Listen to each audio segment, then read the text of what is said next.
Ladies and gentlemen, welcome back for part 2 of Retro Unlim Live 44. I am your host, Mr. Harold Rutherfordiak. And indeed, I think it's time to meet some of the people who we have around the table for the second part. Goddamn, will you just get to it? We've been here for how goddamn long, and you're running off with the fucking mouth like you were in the first show, and people tearing holes in the space-time continuum, all that shit. Ladies and gentlemen, boys and girls, welcome. My name is the Immortal Yell Chaos. Joining me as always, the Immortal Alpha Omega Sin. We're both immortal because that's the way things work. Also alongside us is Kev and the Console Snob, and I want to recommend that each and every one of you sit right down, grab yourself a drink, sit right back and enjoy Retro Unlim Live! Go ahead, Mr. Harold. I'm scared. Whoa! Yeah. What just happened? It's kind of like the NWO invasion angle, but this Yes. won't be done improperly in the course of 3 months. So, there you go. Yes, but it will be done over the course of the next 2.5 hours or so. We are going to be here, cha-ching, till probably after midnight, talking about absolute nonsense, and we're going to be taking your questions. So, let's go straight to the comments and see what questions people have left.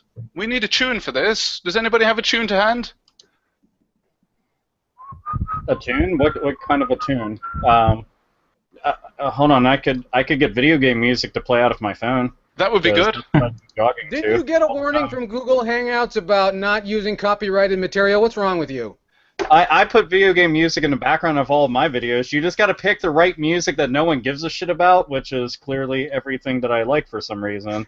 So let's go with something from a game that most people don't even know exists whatsoever. Ooh, pussy. Come on, where the fuck is it? Drift Stage! Let's see, Victory, yeah. Come on, play, motherfucker, play, you can do it, you can do it. Android. Damn, I hate introduction sequences.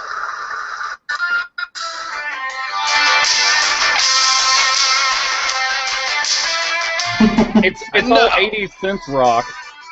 And now it's time to read your comments on Retro Unlim Live. I don't know about you guys, but I feel pretty victorious right now. Yes, I'm pumped for this. Mr. Yeah. Gashead Steve, says, Bill and Shane, who was with us in part 1, seem like really nice guys. Really nice to hear their views on things.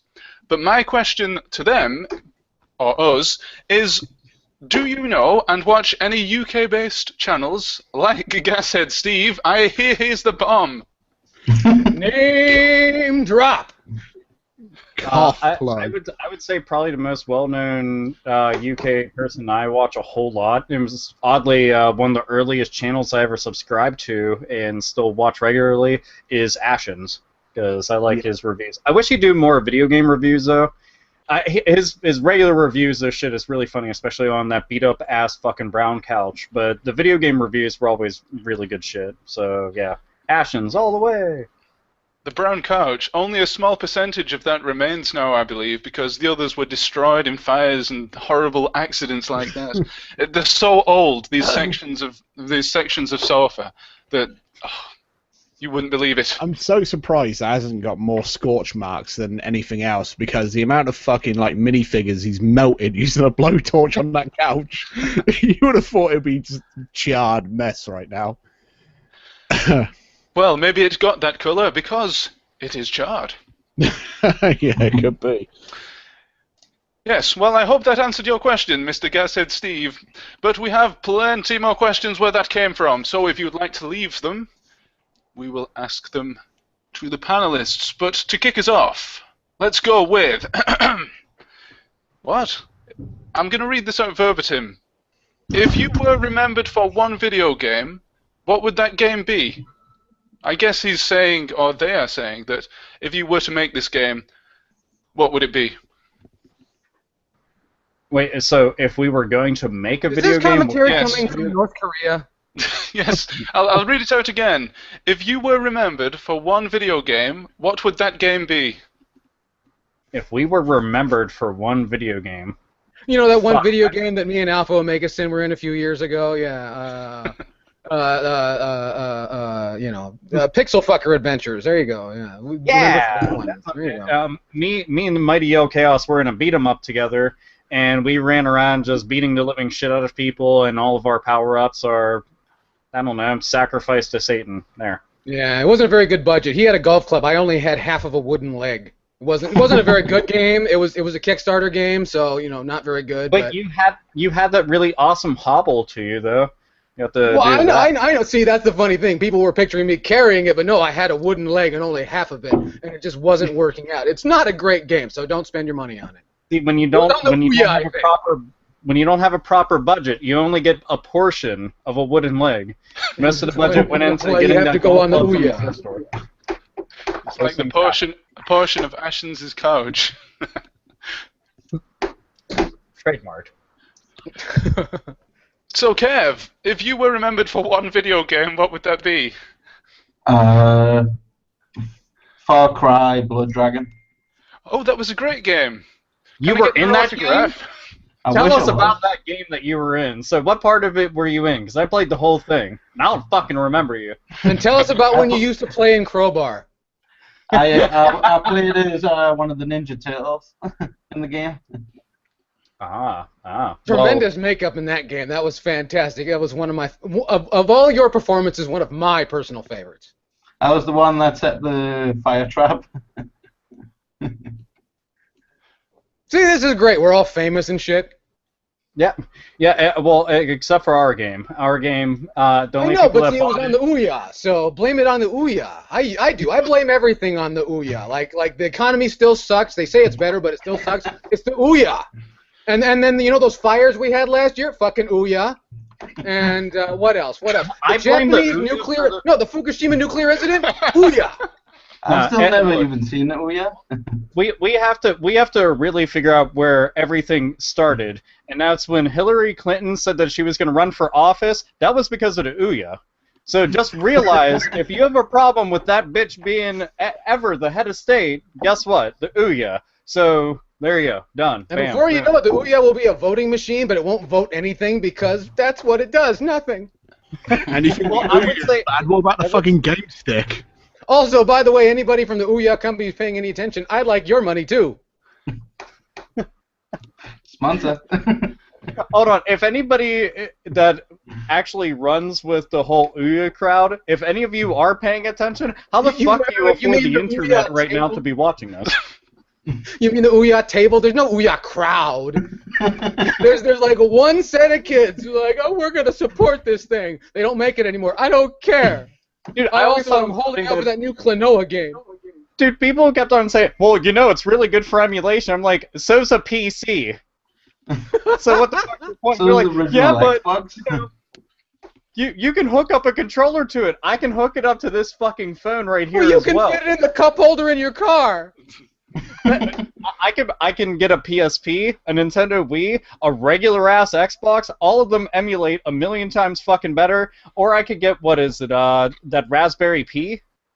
Raspberry Pi. Pi. But that's a million times fucking better. Why even get a fucking Ouya? The name Raspberry Pi is a million times better than Ouya. It is. There's that NVIDIA Shield. Or is that what? Yeah, the NVIDIA Shield. That's a fucking million times better. Like, there's no point to getting an Ouya, and that's why it's where it's at right now. It's not even a good paperweight. Well, no, but it is the easiest of all the consoles to throw. That's true. That thing, you can palm that motherfucker with great ease and just chuck it at somebody. If anything, are roughly the same size as an oil filter. One.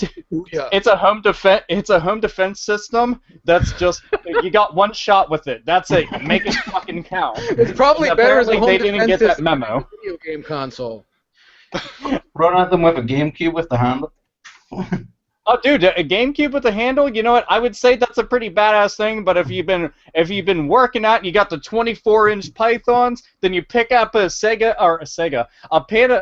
Philips. Fuck, so many companies. A Philips CDI, and you crush a motherfucker with it. They won't come back. I mean, that's true, but don't forget about the power supply from the ColecoVision. You could crush an entire municipality with the power supply from the ColecoVision.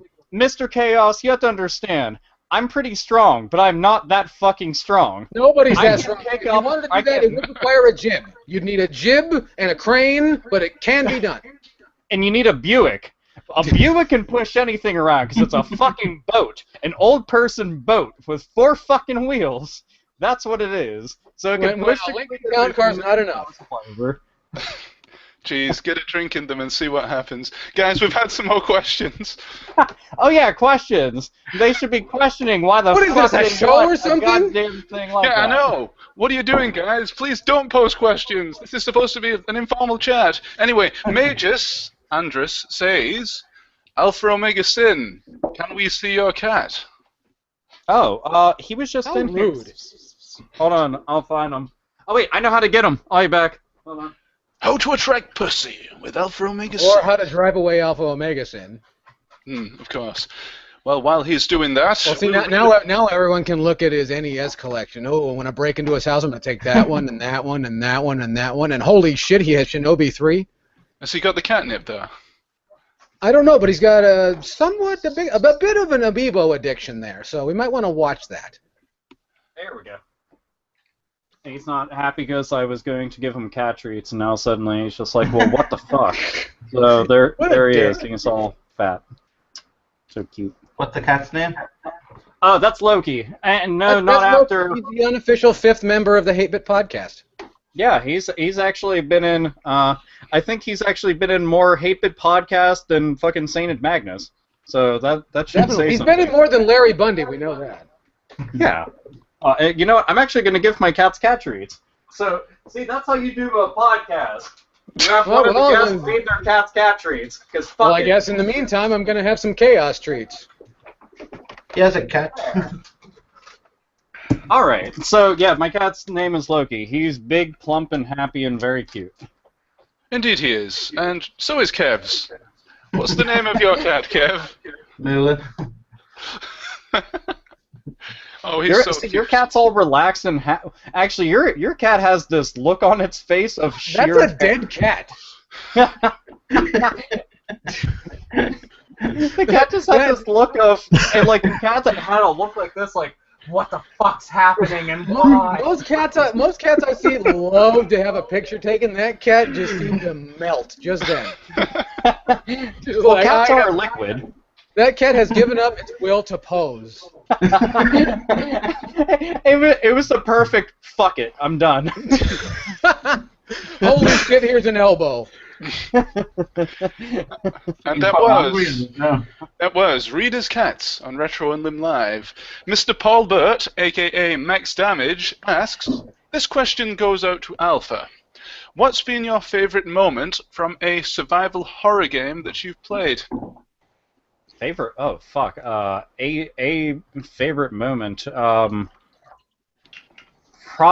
mean, it's generic, but it's probably the first time I ever played one, because it was such a different experience. I never played something like that before, and when you go from playing Super Mario World, literally the same day playing Super Mario World, to popping in the first Resident Evil game, and you have no idea what the fuck you're going to expect because your brother bought it, and of course you're going to play it, and I sat down playing it, and I was just like, holy fuck, I look like a real person. Oh my god, I'm really dying. Oh my god, I'm really dead. It was pretty cool. From dropping Yoshi in mid-jump into an endless pit just so I can go and reach a really high-up platform to then getting munched on by a zombie, that was a good day and changed me as a man. I powered up. One of my earliest gaming memories is the exact same thing from Resident Evil 2. I was over a friend's house and he was playing it, and it's the bit where you go into the interrogation rooms and the liquor just bursts through the one-way window. Yeah. Holy shit, that ruined me for fucking so long.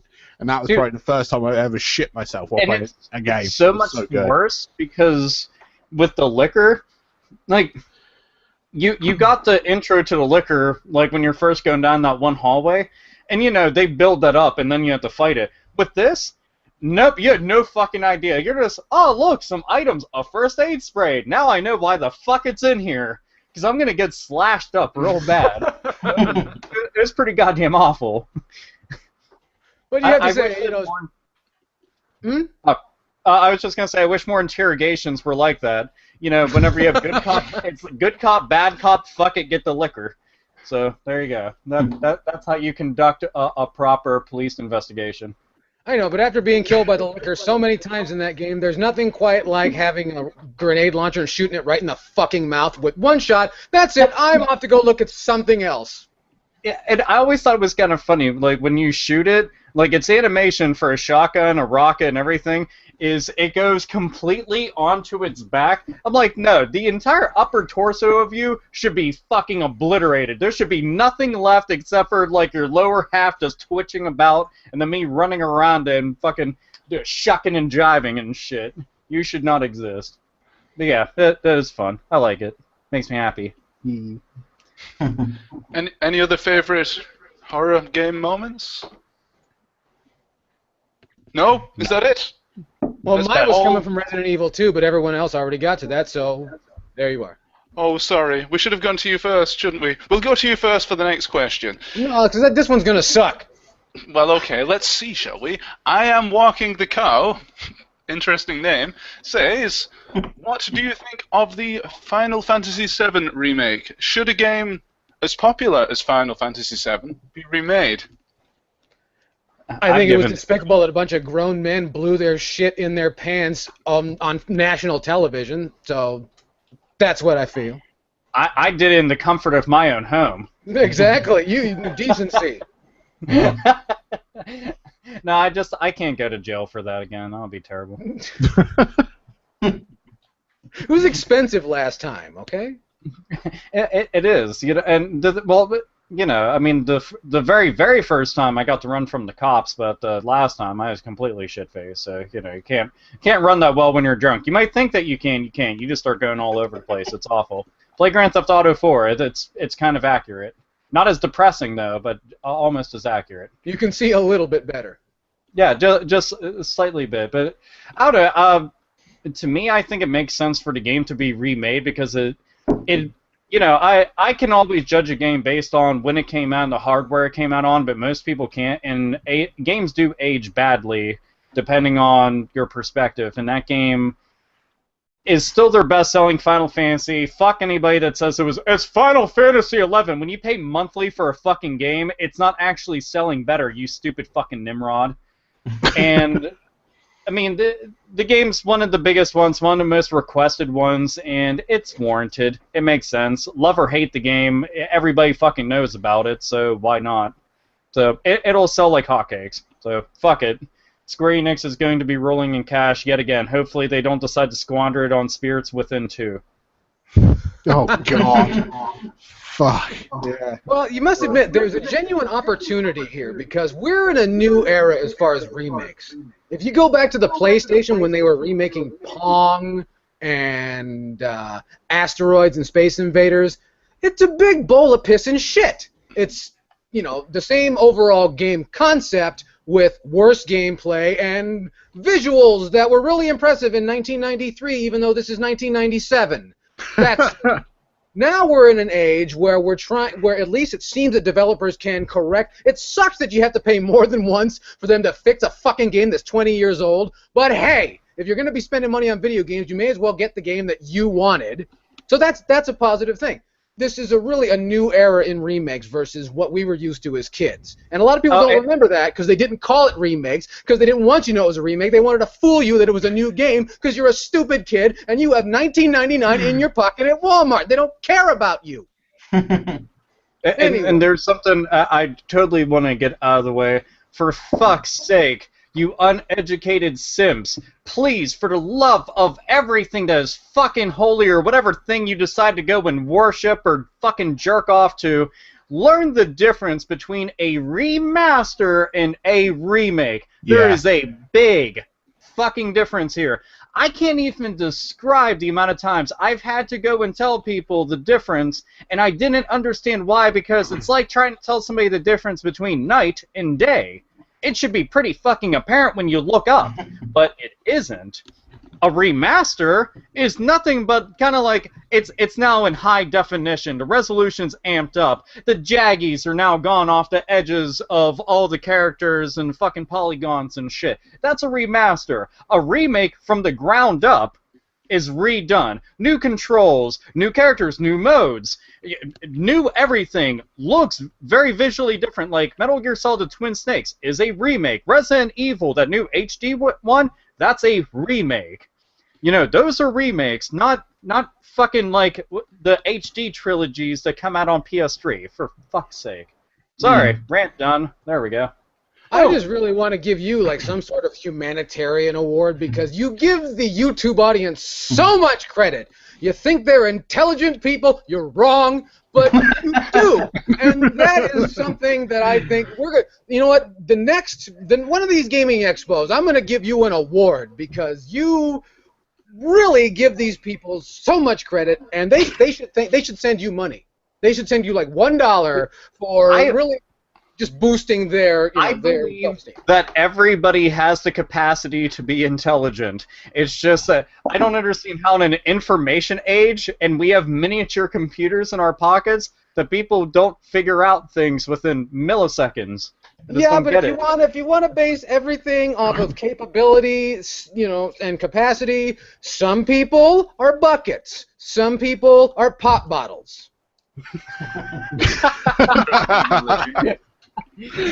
But yeah, I don't get that. You can try and transfer what's in a bucket into a pop bottle, but the fact remains you're going to have some spillover, and that's going to go to waste. Just keep that in mind. I don't get that fucking mentality. Everyone has this, like, they want to be together, this drone mentality. Even though if their view is fucking ridiculous, they'll stick to it. Like, why? Can't you think for your fucking self for once? No, of course not. In the wild, weary world in which we live, it always helps to live in groups. There's security in groups. Your ideas, your thoughts, your body are safe in large groups. And it's also nice because if anybody has an individual thought that doesn't coincide with everybody else around them, now they're isolated, and if they don't actually have the fucking gumption to be able to just run with that and to be on their own as an individual, they start to freak out and fucking lose their minds. And now I feel like I'm the Joker, sort of, saying I'm not freak out. And now you understand what happens to postal employees. Yeah, but you know what? I probably wouldn't freak out nearly as bad as them. They get paid pretty fucking well for doing a shit job. That's aside from the point. When you exist in an air of simple misunderstanding, no matter where you go, you are not part of a group. That can have an adverse effect. I'm not saying it's a good thing. It's just, it is what it is, and that's why. Well, and if you were going to take a gun into any establishment, the post office has got to be like number 5 out of 10, at least. Yeah. Tell me I'm wrong. Somebody tell me I'm wrong. Well, let's see. Supermarket, the other supermarket, grocery store. I'm sure there's a charity shop or two that you'd love to just take a, anyway. I'm going to say too much and we're going to get rated on this. I was just going to say, this is getting very, very profound for the Retro Unlim live stream. And not only, it's getting very violent. Very violent. Yes. We're shooting up charity shops now. After giving 50 cents to a church, we're shooting up charity shops. This is just getting Are you sure you wanted us on your program? Yes. Yeah, yes. You did invite Yell Chaos and Alpha Omega Sin, so it was going to end up turning into this. Within seconds, okay. And it did. It's usually I'm so happy right now. See, you've made one man very, very happy indeed. I'm so happy right now. You do not fucking believe it. He's going to have to change his trousers now. For months we had to listen about the Wii U and Nintendo, and now we're actually having some fucking good times. Careful, Scott. Careful. Oh, well, come on. Well, anyway. I mean, don't pass off the Wii U. The Wii U's a lot of fun. Yeah. There's fun, and then if you want profound change, then apparently you're going to have to vote for Bernie Sanders. But you're in Europe, so it doesn't fucking matter. But I don't understand that debate. Consoles are for the simpler people. You can stand on your fucking pedestal about your Panasonic 3DO, but the fact remains it's for simpler people, and there you are. I just want you to know if that. You want to get a fucking attitude, buy a Mac. If there's a pedestal for the 3DO, it's the saddest fucking thing in the entire world. It's a stack of magazines, not a pedestal. The 3DO is a fucking sad-ass example. Like, somebody was like, yeah, 3DO Master Race. I'm like, whoa, cool your jet. Next, you're going to start all the fucking N-Gage enthusiasts out there. We don't want the N-Gage-ites to go and rise up in rank and fucking go and flank us. What could you say about the 3DO? The 3DO could stand here and tell you, hey, we've got 6 more games than the PlayStation. And there are like 6 fucking games. I forgot how many fingers I had. 6 fucking games on the 3DO that do not appear on the Sony PlayStation. Check my facts. I could be wrong. Hold on. Well, there's Killing Time. Killing Time's one of them. Yeah. Okay. What is that one of that dude that he's wearing like the leather jacket and he's got the gun and he walks around like he has to take a shit?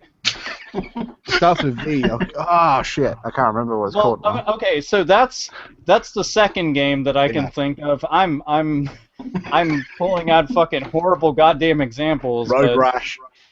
No, Road Rash is on. Road Rash is on the PlayStation. Criticom is on the PlayStation. Hell, Road Rash is on the Saturn. PlayStation. Road Rash is on Sega CD too. Yeah.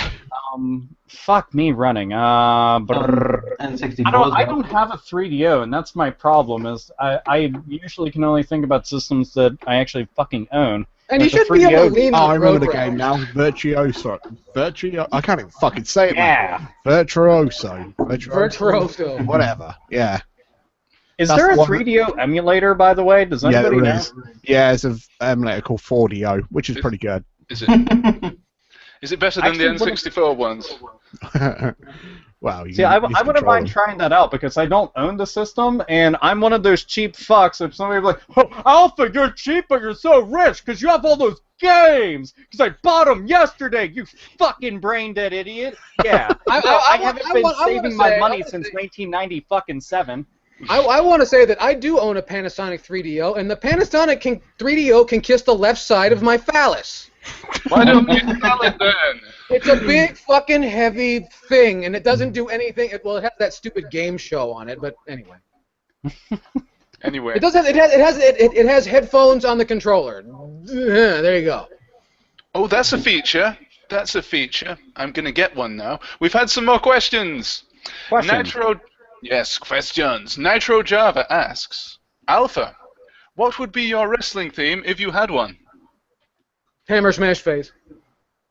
Yeah, fuck it. I'll go with that. I'd actually be happy to come out with that. But I'd skip down the goddamn fucking aisle where I'm like, oh yeah, oh yeah, and people are like, and then the music. By the way, I have done shit like that in the middle of mosh pits. To find the area where nobody's in and just start fucking doing the Carlton and shit. And people are just like, you can stop an entire fucking segment and Point of order. It fucks people up. Point of order. Were you doing the Carlton or were you doing Diana Ross from The Wiz? Oh no, definitely Carlton, because he's got the leg hiked up whenever he does it, and his head stays like looking straight, but he's got the fucking oh no you didn't head movement going. So yeah, it's good stuff. You do that, and if that's your entrance theme, and you're doing that going down the aisleway, Vince McMahon will probably suck your fucking cock. Also, if I have big-ass fucking muscles that go over my head, and my name's John Cena, and my merchandise sucks, and I've been doing the same shit for over a decade. And also, if you throw 37 suplexes in a row, he loves you then, too. Oh, and if I lose the match for 3/4 of the match, and then I pull out the attitude adjustment out of my fucking ass, and then I win, or if I do the world's worst Stone Cold Stunner off the second rope, there's that too. So, haha, yeah. Take it, digs at John Cena now. Wrestling. Game Taff asks, oh, these are all for Alpha. Let's is Game Taff still here? Yes, he is. Is he watching? He tore a hole in the space-time continuum so he could come back. Come back from the future. Yeah, and I don't. Well, I was actually gonna shit on his YouTube handle, but I don't want to do that. He seems like a nice fellow. Yeah, Oh, he can take it. He can take Okay, it then on. his YouTube handle looks like Game to Fuck. But that's a good thing, isn't it? Because that means you're playing games all the time. This is what you get for letting me have liquor. Go to fuck. Wait, real quick, did anybody else want to have like their own theme music to come out to? Mine is Judas Priest Burn in Hell. Mine would be Pull Harder on the Strings of Your Monitor. Just something proper So strong. pretentious, of course. It's a faggoty I don't band, but care. it's an energetic song. A very energetic song. I don't know. This isn't very fucking imaginative, but I like the Cactus Jack theme. I'd fucking walk out to. I know it's not fucking original, but I fucking love it. It just like No, if you hear I it. don't know, Console Snob. You always look like you look to me like you'd be a happy fella, so you might use like the theme from Spin Jam on the PS1. Dun, dun, dun, dun, dun, dun, dun, dun, dun. I mean, you have to do the finger thing like Alpha Omega Sin, but that's okay. It's okay to have influences. Yeah. Mine would be the theme tune to Yukuri Panic Escalation. Go and look it up. No, don't. Yes, do. In fact, that's going to be the intro tune for the rest of the Retro Unlim lives fucking from right. now till the end of time, Scott. I fucking regret playing that game. Right, Game Taff, I better ask you a question now, because you're on tenterhooks, aren't you? He asks, Alpha, was a pleasure hanging with you earlier. Sent you the vanilla 1.5 build through YouTube message. Are you excited for Shenmue 3? No, what is Shenmue 3? Fuck yeah, I'm excited for Shenmue 3. I've been waiting too damn long, like everybody else out there who's a fucking Shemalama Ding Dong, a big fucking fan of Shenmue. I just want to see more. We only get like the sneak peek of the game, just like minor amount of gameplay, but I want to see some full-fledged shit. And I'm hoping that Yu Suzuki does convince Sega to pull their head out of their ass and put 1 and 2 in HD onto a collection, onto a fucking disc, and offer digital, and put that out there for everybody to go and scoop up. That will make me super pleased, as will everybody else. Guys, what do you think? I think that the whole fucking thing was soured when we found out that Sony had something to do with it and still wanted a fucking crowdfunding operation. The only thing that they had to do with it was the marketing. I understand that, but it was just, it's sickening that when a major company who likes to show off how major they are just says, oh yeah, I'll let you fucking people buy it before it's done. It doesn't sit right with me. If it had been a smaller company, I wouldn't have minded so much. But it doesn't sit right that a major conglomerate gets to sit back and pretend that it's a major conglomerate when in fact it's a scared-ass little business with a bunch of little Japanese men who don't know what to do anymore. I would have liked it better if Sony would have stepped up, had 100% faith in the project, and said, give it some we are stage going time. to fully fund this project because it's something that people wanted. Obviously, it was because of, one, the fucking live crowd reaction. Yeah. And I mean, it's been years since Shenmue 2 came out. Let's just fucking put that out there. It's been fucking years. You can't get that reaction with a lot of franchises that have been dead in the water. And also, that's a game that's been dead in the water for a long time. It's dead in the water. Nobody played it? Just me? Okay, fuck it. But it would have been cooler if they did some shit like that, because then they could have been like, hey, look at that. We have another exclusive. Boom. But it sucks because Sega didn't want to fully finance it because they didn't have faith in it. Sega also doesn't have faith in them fucking selves, which you can tell. So I'm hoping that they turn shit around come next month for Tokyo Game Show. I don't know. Shenmue 3. Fuck yeah. I really think Sony could have gone over big-time babyface if they had just got full behind it. They could have just pretended. But they didn't. I agree. Well, look at it like this. If anything, this They could have got a Road Warriors pop if they did that. It'll serve as like a reminder, though. If Sega wants to, if if Sega wants to push for the next one, Sony can step up and be like, hey, exclusive rights, give them to us. We got the console lead. You'd be dumb not to. Throw some stupid numbers at them. Throw cash at them. It doesn't matter. Some shit like that. They'll be like, hey, we're both from Japan. Isn't that enough? And there you go. See? Look at that. Already finding similar ground to be on. Why is there cat butt on this program? It's a staple of this live stream. Oh, all right. Well, in that case, carry on. In fact, it's a requirement of late as well. And to Mr. GameTaff, I downloaded that Resident Evil 1.5. I will fuck with it tonight and check it out. Excellent. Right, the gaming enthusiast has left us a question. He asks, just a quick question. What's his channel about? which channel? Retro Unlim Live? No, he's fucking whatever. It's supposed to be about video games. Thanks for killing my joke, you prick. Anyway, carry on. The killing joke. Gaming enthusiast asks, who is the best survival horror baddie? Survival Do they have horror baddies baddie. in survival horror? Because I'm not afraid of baddies. Nemesis. I mean, fuck, I don't know who to pick. I don't know, you guys go. While I still Okay, think. I'll go with William Birkin. Yeah, I'd say Nemesis, but that's... Actually, his wife is a pretty big bitch, too.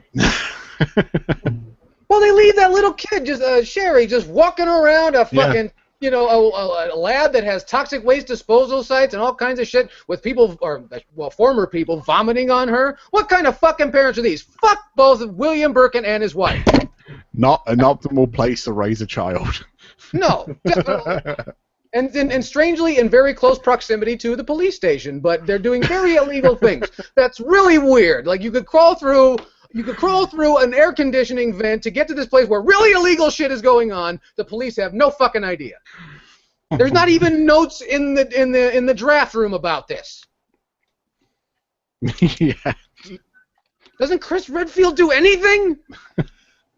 No. Apart from He just goes to mentions and gets eaten, or I don't know what happened to Chris. Did Chris survive? Yeah, Chris is alive. I mean, Well, then he's a fuck up because he didn't do anything because he's been alive all this time and they didn't know about what was going on over there. look, who else is gonna punch boulders for you? Clearly, you need Mr. Redfield. Sure, yeah. Okay, I can't argue with that. If I'm gonna go with any one protagonist, villain, asshole, dickwad, whatever the fuck from survival horror, I guess I'll go with Wesker. Yeah. Because that dude is an asshole, a smug, arrogant asshole, and I love him to death.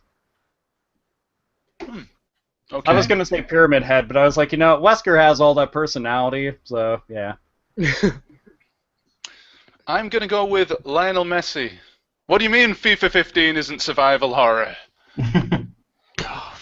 When you said Lionel Messi, I suddenly thought about Lionel Richie, and I'm thinking of Lionel Richie, zombie Lionel Richie. That's what Yes, fucking scary. yes. Because he'd be a zombie all night long. All night long. Brilliant. Okay, guys, we're going to take a quick, brief breather here, and it's Art Corner with Mr. Kev, Retro Game Crusader, because we have some artwork that I've been sent that I have to overlay, so if you'll just bear with me 1 second. And does anybody recognize this? Here it is. Oh, that's from The Sims. As a matter of fact, I fucking use that at the end of my videos because I thought it was kind of nifty. Thank you. All right, so how did you capture those then, Kev? I just played around with the control bit of the Sims 4. It was the only good How bit did you of get the game. Dave Grohl into The Sims? There's a lot of mods. Bravo. I thought it was pretty fucking cool. It's better than just putting like text. So I was like, yeah, that's fucking nifty. But dude, speaking of which, I haven't played The Sims in forever. Fuck. It's not really good. I did the other day. It's not aging well. The number 3 is probably the best for in general play, but 4 is really, really bad. Apart from you can make pretty much anyone in it. Dude, here's what's gonna sound fucked up. The last time I played The Sims was the original Sims expansions. That's it. I haven't played anything after just the original shit, and even then, I don't remember what the last one I left off on. Define original expansions, because there was a time where they just kept going and going and going. There's pets, and you're going on vacation, and then not only vacation, you got to have Christmas time with the fucking tree and all this shit, and now you have to do magic, and you get to be a rock star. Which ones are you talking about? I'm talking like, okay, you know when they had the first couple of expansions, just like you're regular talking about like Living Large and Pets? Yeah, you know what, Living Large might have been around that time that was the last time that I ever. Because that's the one I was playing. Is Living Large. Yeah, that was. There was one that made me want to make my asshole throw up all over it, and that was the Herbs. I was about to say that.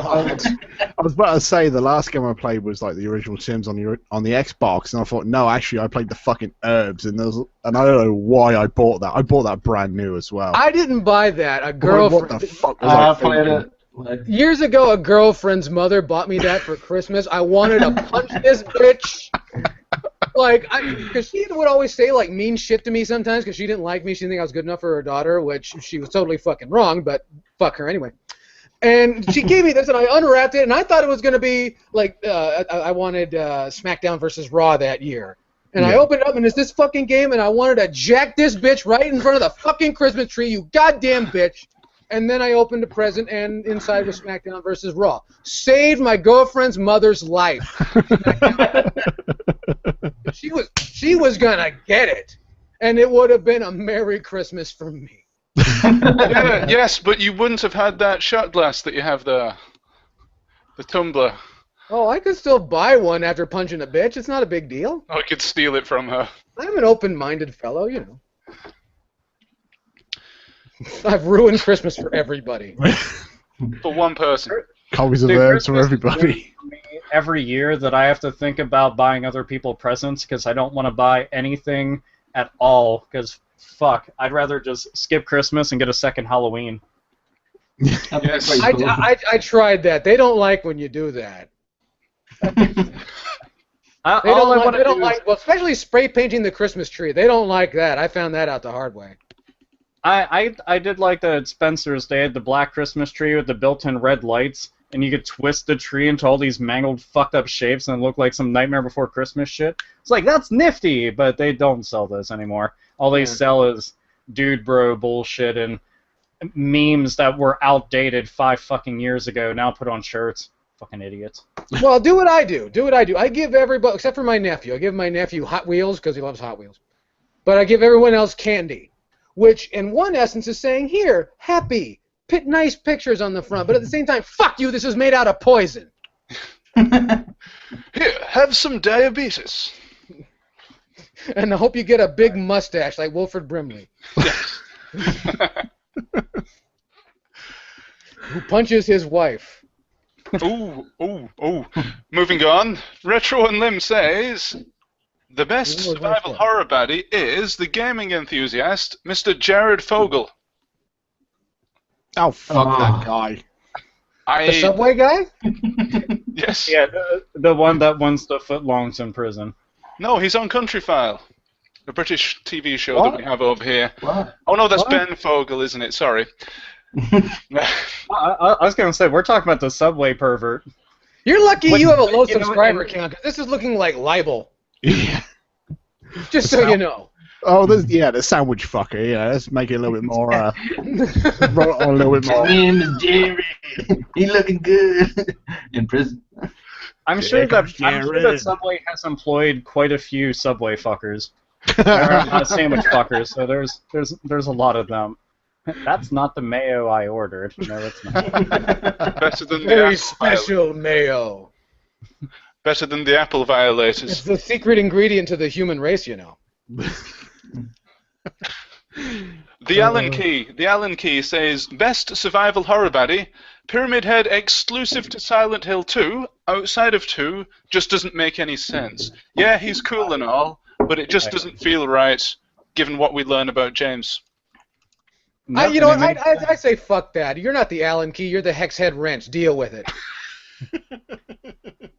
And you come from IKEA. Don't be ashamed. Just live with it. It is sad because they found some kind of character and were like, man, this character, a lot of people liked it a whole lot. Let's just keep shoehorning it into more series installments. And they just kept doing that and doing that and doing that. And they did the same thing with the nurses. I'm like, did you motherfuckers pay any attention whatsoever to the story? Because I did. Am I the only one? No? The people at Konami did it. They're like, no, it's a marketing ploy. Just keep putting them in there. No one cares about all the really cool shit and symbolism. No.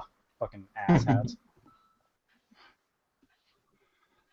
Fucking asshats. Yeah. Yes, we'll just let that sink in for a second.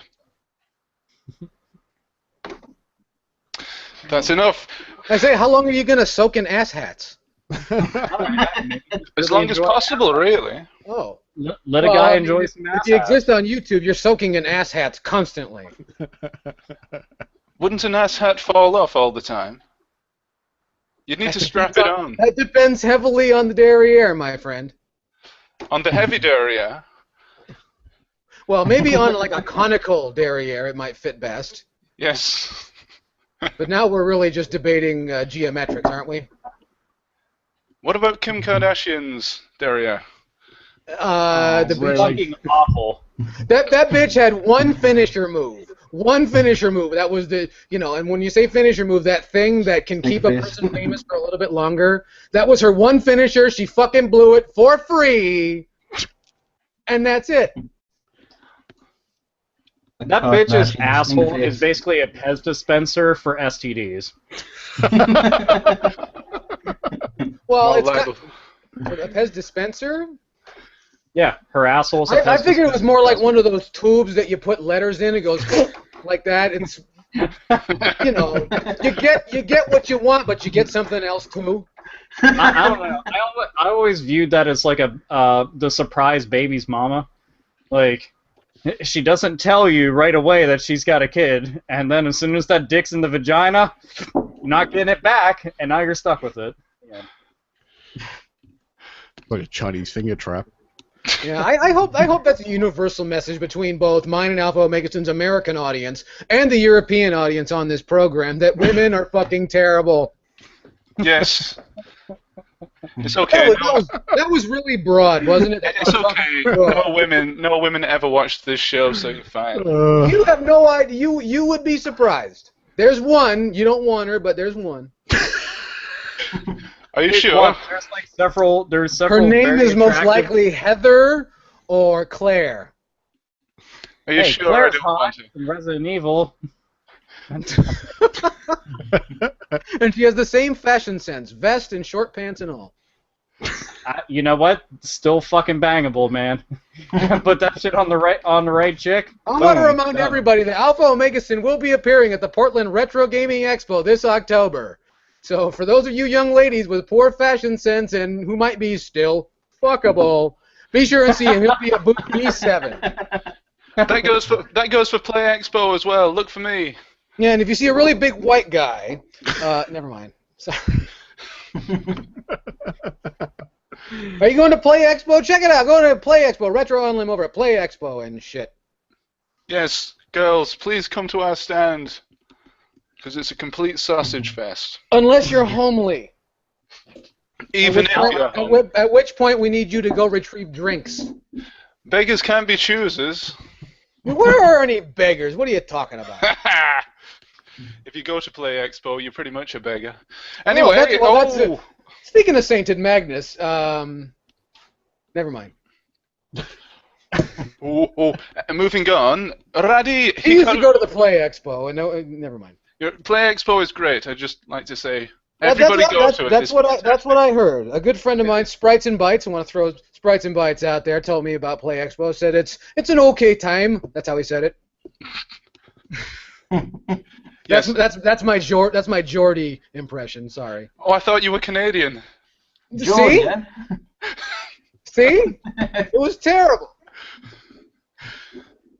Let's teach him some Geordie. Go on then. Teach him some Geordie words. I can right barely now. understand you anyway, so let's teach What should we teach him? Why, aye, man. Well, that's just agreeing. That's just racist. Anyone says that. Tell me the one about when you go to Swansea and you get someone to smash a glass and put it in your face. Tell me about that. Oh, when I went to Swansea. Because I've heard all about that. Cunt. You know, Aiden, that cunt. He fucking tried the glasses and so, and I smacked them in the fucking face. See, there you go. Poor Aiden. He's getting a lot of heat tonight. Now try and sell me Totino's pizza rolls. The shit. There you go. Eat them.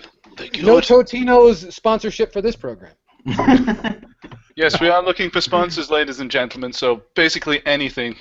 Please give us stuff. Then what you mean is Mountain Dew and Doritos, because they'll give anything to anybody. Oh, no wonder we're sponsored by Ouya. We're getting no fucking views. You're getting more views than the Ouya. Or the Ouya. Or that fucking clone No console one called. said yay after Ouya, ever. Ever. Well, they got that fucking horrible clone console coming out. No, they went like this. They went, Ouya, oh. So it's the Ouya. What are they, German? Oh, yeah. That sounds a little more like Francais to me. More like U9. Right. Radhi Hikaru asks, favorite RPG? Mine would be Persona 4, he says. Is Persona 4 a full-blown RPG? Yeah. Because no one's very clear on. Everyone's seems to have their own idea, which I don't think is fair, of what is or is not an RPG. So, forgive me if I'm lost there. Yes. I don't have a favorite RPG. There's too damn many to pick. And they're mostly very similar. I mean, I actually would put Persona 4 high on my list. The golden version of it on Vita, which I'm still hoping eventually gets a console port, so more people Anything get to Shin experience Megami that. Tensei is good enough for me. Damn. There's so fucking many. Final Fantasy VI, Final Fantasy VII, Shadow Hearts, Grandia, Wild Arms, Alter Code F. Yes, the fucking remake that nobody ever seems to acknowledge is actually better than the original. Xenogears, Chrono Trigger, Super Mario RPG, Persona 2. There's just, God, there's so fucking many. So yeah, those are all highlight titles. Yay. Gun to my head right now, I probably would say Diablo 2. Damn good game. Yeah. Damn good game. I like, what's it, Mario, Super Paper Mario on GameCube, all that. Well, Super Paper Mario, that one's we won Nintendo Wii. 1,000 Year Door, and then 1,000 Year Door's the GameCube one. That one's fucking excellent. That's the best Paper Mario game out of the bunch, I think. It took us ages to complete that, like a weekend a bit when it first came out. I like that one a whole bunch. A lot of people give Sticker Star a ton of shit, and they say they don't like it. Now I don't understand why. Except, dude, it's a really good game. You know, I can say I don't like it as much as the other entries in the series, simply because getting the whole sticker thing and then your moves are determined if you actually have this sticker. That shit's annoying because it's kind of like with Final Fantasy VIII, where you have to go and keep collecting your magic spells and shit, which are just those skill moves. And that's annoying because it's just constant upkeep and grinding to go and get this shit and buying stuff, and it's just annoying. But outside of that, still a really good game. Yeah.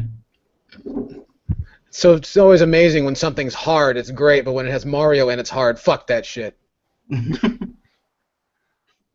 Tell me I'm wrong. Oh no, You're right. What It's Western definitely true. RPGs do you like? It began with Super Mario Brothers 2, didn't it? I never found Super Mario Brothers 2 to be all that hard. Hell, I think the first Super Mario Brothers is more difficult than 2. Oh, sorry, I meant the Japanese Mario Brothers 2. Oh, that one's challenging, but I think people exaggerate the difficulty on it. I mean, is it harder than the first game? Most definitely. it's a lot more difficult in it. But I swear, it's just because growing up with platforming games, I can slap the shit out of them. They don't fucking got nothing on me. Yeah. I mean, hell, I'm breezing through Super Meat Boy, and everybody said, that game's impossible! And I'm like, how the fuck did I get on World 5? Like, or Chapter 5, whatever the fuck you want to go Because you are using performance-enhancing materials. I am. Shots to the bum. And now he's having roid rage! I would like to actually see people take steroids just to be able to do better in fucking, like, professional gaming. That would be funny to see live. Yeah, they shoot it in their They eyeballs. started doing drug tests now in fucking... They shoot it into their thumbs. Their thumbs are, like, fucking gigantic and shit. They're, like, this big. Looks like they're about to blow up. Have you ever seen Drawn Together when Captain Hero starts injecting himself with like steroids, and it keeps on like showing his like penis getting smaller, and he's like, sponsor me! And he starts like beating them down until like his mate Popeye dies of it. I haven't seen that one. Now I do want to see that. Does Drawn Together still get repeated in the UK? I haven't seen that in about 10 years. I didn't know. I kept on getting like taken off because it had no like morals. Probably. But I don't get that. Like, they saying, oh, we're doing drug tests now in fucking pro gaming. It's like, well, what are they going to test for? Fucking Doritos and fucking Mountain Dew. They might Makes test no for fucking caffeine. sense. I don't know, maybe they just want to see how fucking high you are. Yeah, exactly. The only other thing you need to test is That might be part of just some sort of... What was the thing that e-sport people were taking that lately? What, like fucking like Alpha Brain and shit like that? I don't know whether they were taking maybe like Pro Plus and they were just like buzzing off the head, and then it's just like paracetamol, caffeine tab. Well, if you're going to take all that into account, then you have to worry about those fucking people that think it's good for their health to wear magnets around their wrists. It's like, dude, I'm so high on Lemsip right now. Fucking stupid. Alpha, we have a shout out from Mr. Brandon Ligon, who, funnily enough, gives you a shout out. Oh, yay! Thank you. Champion victory. Excellent. I wish I had the little Triforce thing so I could be like dun dun dun dun. But you just did it. That was it. That was perfect. Brilliant. We've had a few comments regarding wrestling and themes. Paul Burt says his wrestling theme would be "Make Them Suffer" by Cannibal Corpse. All right. Okay. Number one, I want you to know you're not describing wrestling. You're describing grown men dancing down a ramp. That's the best part of the show, isn't it, though? I like to think that if anybody really deserves to make them suffer theme song, it should probably be the WWE creative staff. So, or at least the authority. The authority should make them suffer, because they do. Novabug says his intro would be the intro music to Command & Conquer Red Alert. Bravo. I don't even know what the fuck that sounds like. Chances are it has in it. Nova, sing it to us. He's not here. I know, but he can sing it and we can pretend to hear him and humour him. The Allen Key says, I read somewhere that the ratings for Raw have gone back up since Super Cena's been out. TV is irrelevant. They did go up, and that's not saying much because they went down to an all-time low. So to say that they went up doesn't mean much of shit, but it is nice to see that they don't rely so heavily on Cena. But that motherfucker, the last two times that he's gotten injured, and I'm talking like injured pretty damn bad, they didn't shelf him for more than like a week or two. And it fucking grates on my nerves because I'm just like, you're never going to get away from focusing purely on him, and you're never going to get the rest of the talent up to where they need to be by just shoehorning this motherfucker into the main event all the time. He does not need a 16th title run. He does not need it. And he's not it fucking is so Ric Flair. fucking unnecessary. If anybody out there is like, yeah, but I like John Cena, and Ric Flair didn't need it, and Sting didn't need it, and goddamn Barry Windham didn't need to have it 4 fucking times. Yeah, but 16 times with the amount of time that John Cena has actually been around. I know, but this is the company that thought Ronda Rousey was going to do big numbers at WrestleMania 31 and 32, and it's just not coming around. Because these are also the same people that thought you would buy a bodybuilding pay-per-view. That's true, but all they have to They do sold a is diet just shake that look even at, the wrestlers wouldn't endorse.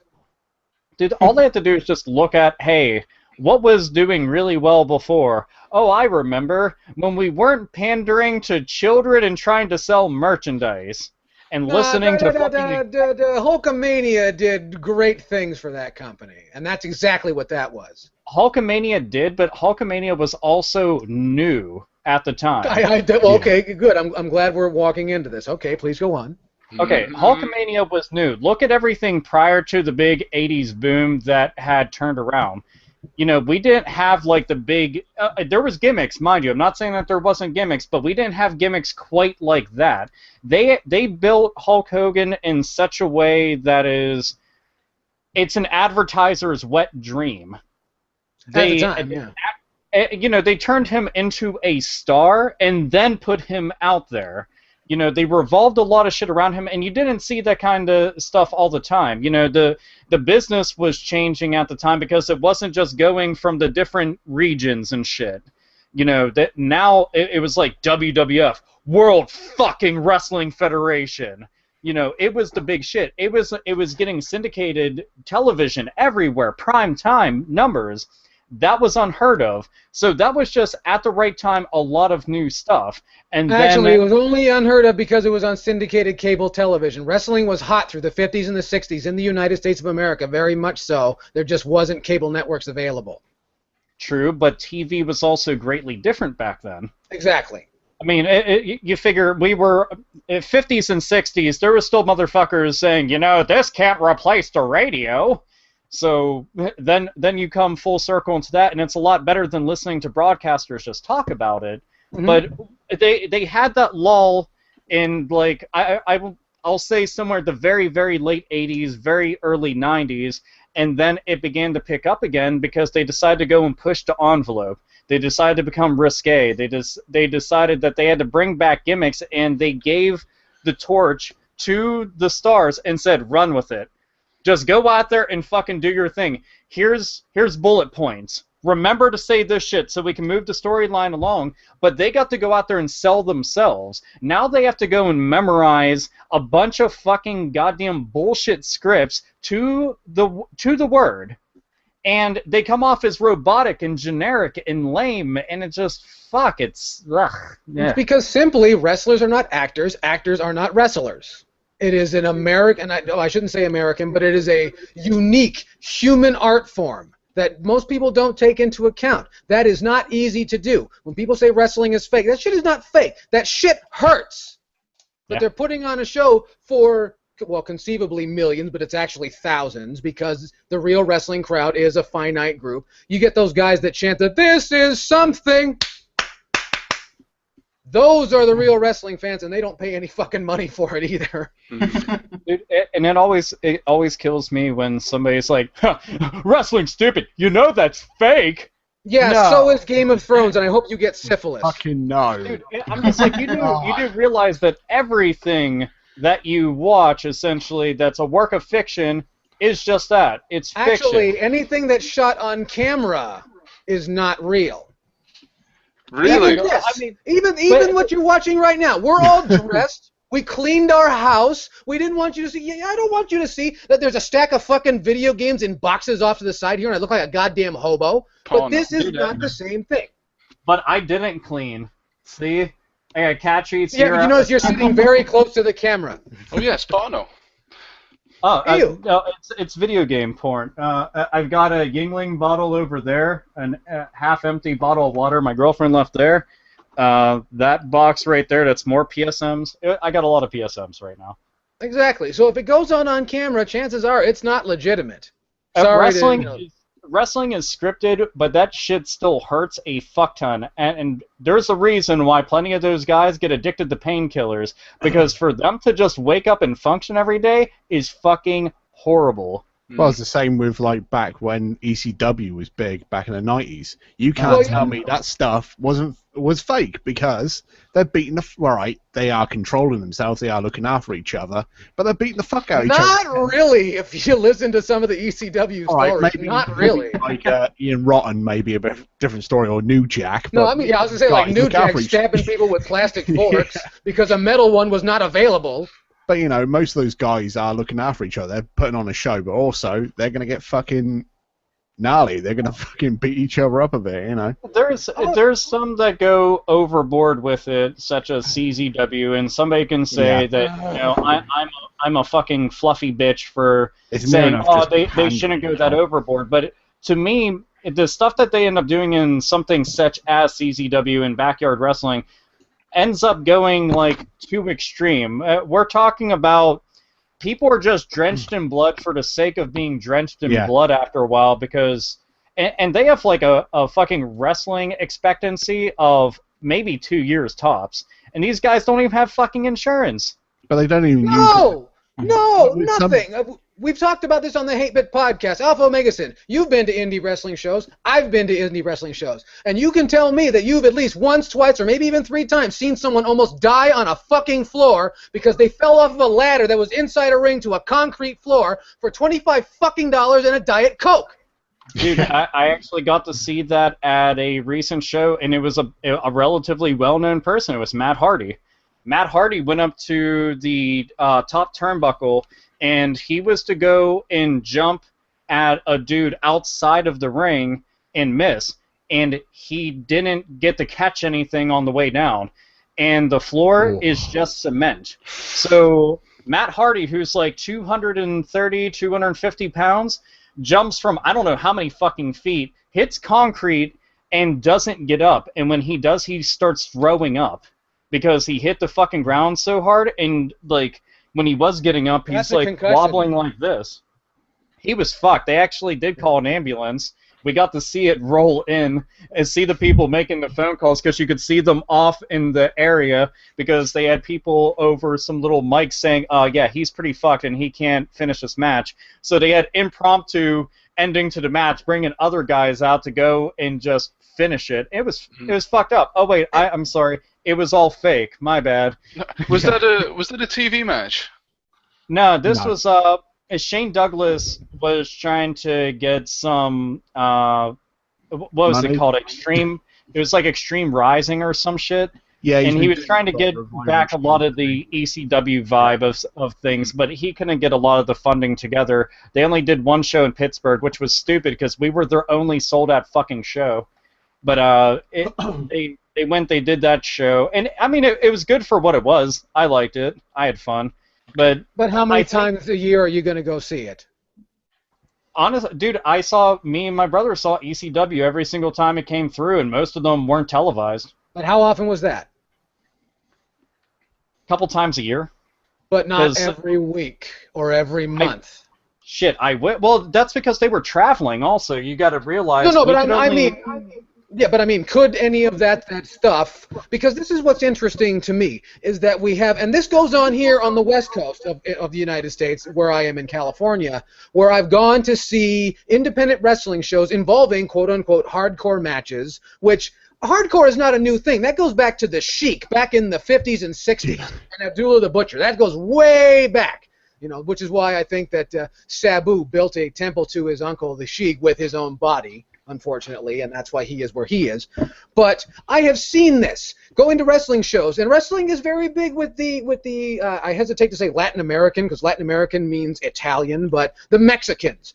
The Lucha Libre thing is very big in Southern California. And when you go see these shows, they try and pack on the high flyers with this hardcore bullshit. And I've seen these guys busting fucking fluorescent tubes over their heads, blowing their hands apart with barbed wire, and there hasn't been knives yet. I hope there never is. and really, I mean, I think they've used like broken glass with little babies walking around with broken glass all over the floor. And then I get these kids who are just coming up in wrestling who see me around and figure I must know something about wrestling. And they say, some people know me from my show. They say, Chaos, why are we not getting over? What What do we have to do? I'm like, why are you not getting over? Why are people not taking independent professional wrestling seriously? Because you got some fucking marks on either side of this country chasing each other around with fucking lawnmower blades. That's not a sport.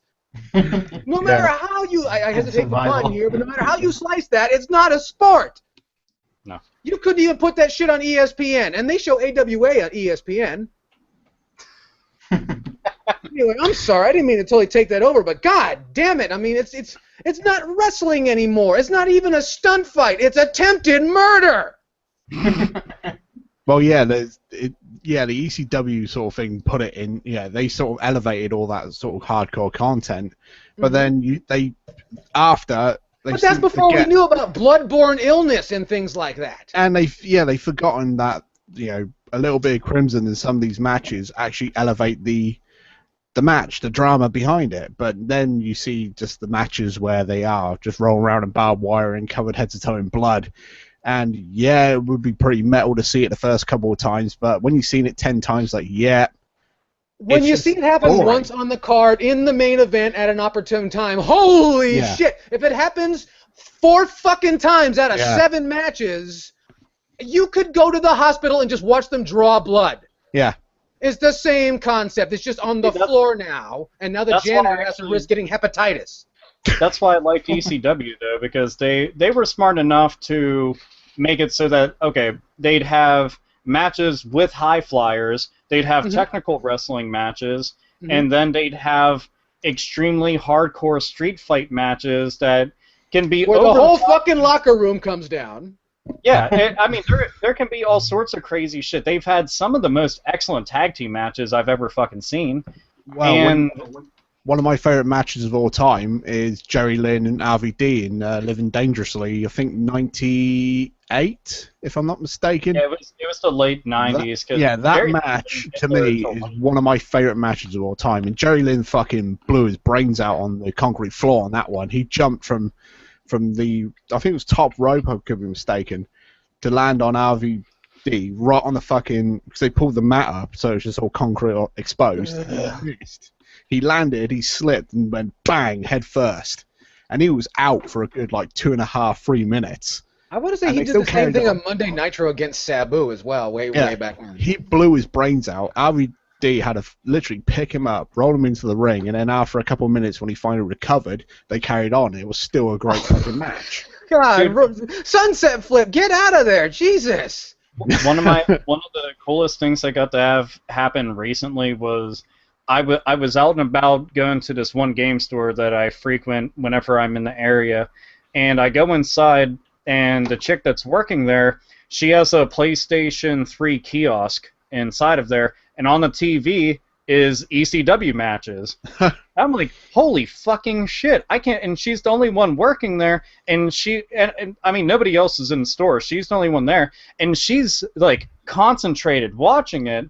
It doesn't mind me, and I walk up and I see the match. I forgot what match it was off the top of my head. I actually think it had something to do with the Triple Threat, the actual faction. Yeah. But I turned to her. I'm just like, ECW, and she was just like, I just started getting into this over the past couple months. I can't get enough of it. I was like, you are fucking cool as hell, and fucking gave her a high five. And I gave her some recommendations of matches to watch, and some of them she had already seen, but it was just cool because, ECW, I mean, even still now, granted, most wrestling fans know of it, but when it first started, it was underground as shit. Yeah. And, I mean, it was, it was being... It had to be with all the fucking unlicensed music and the fucking profane use of blood.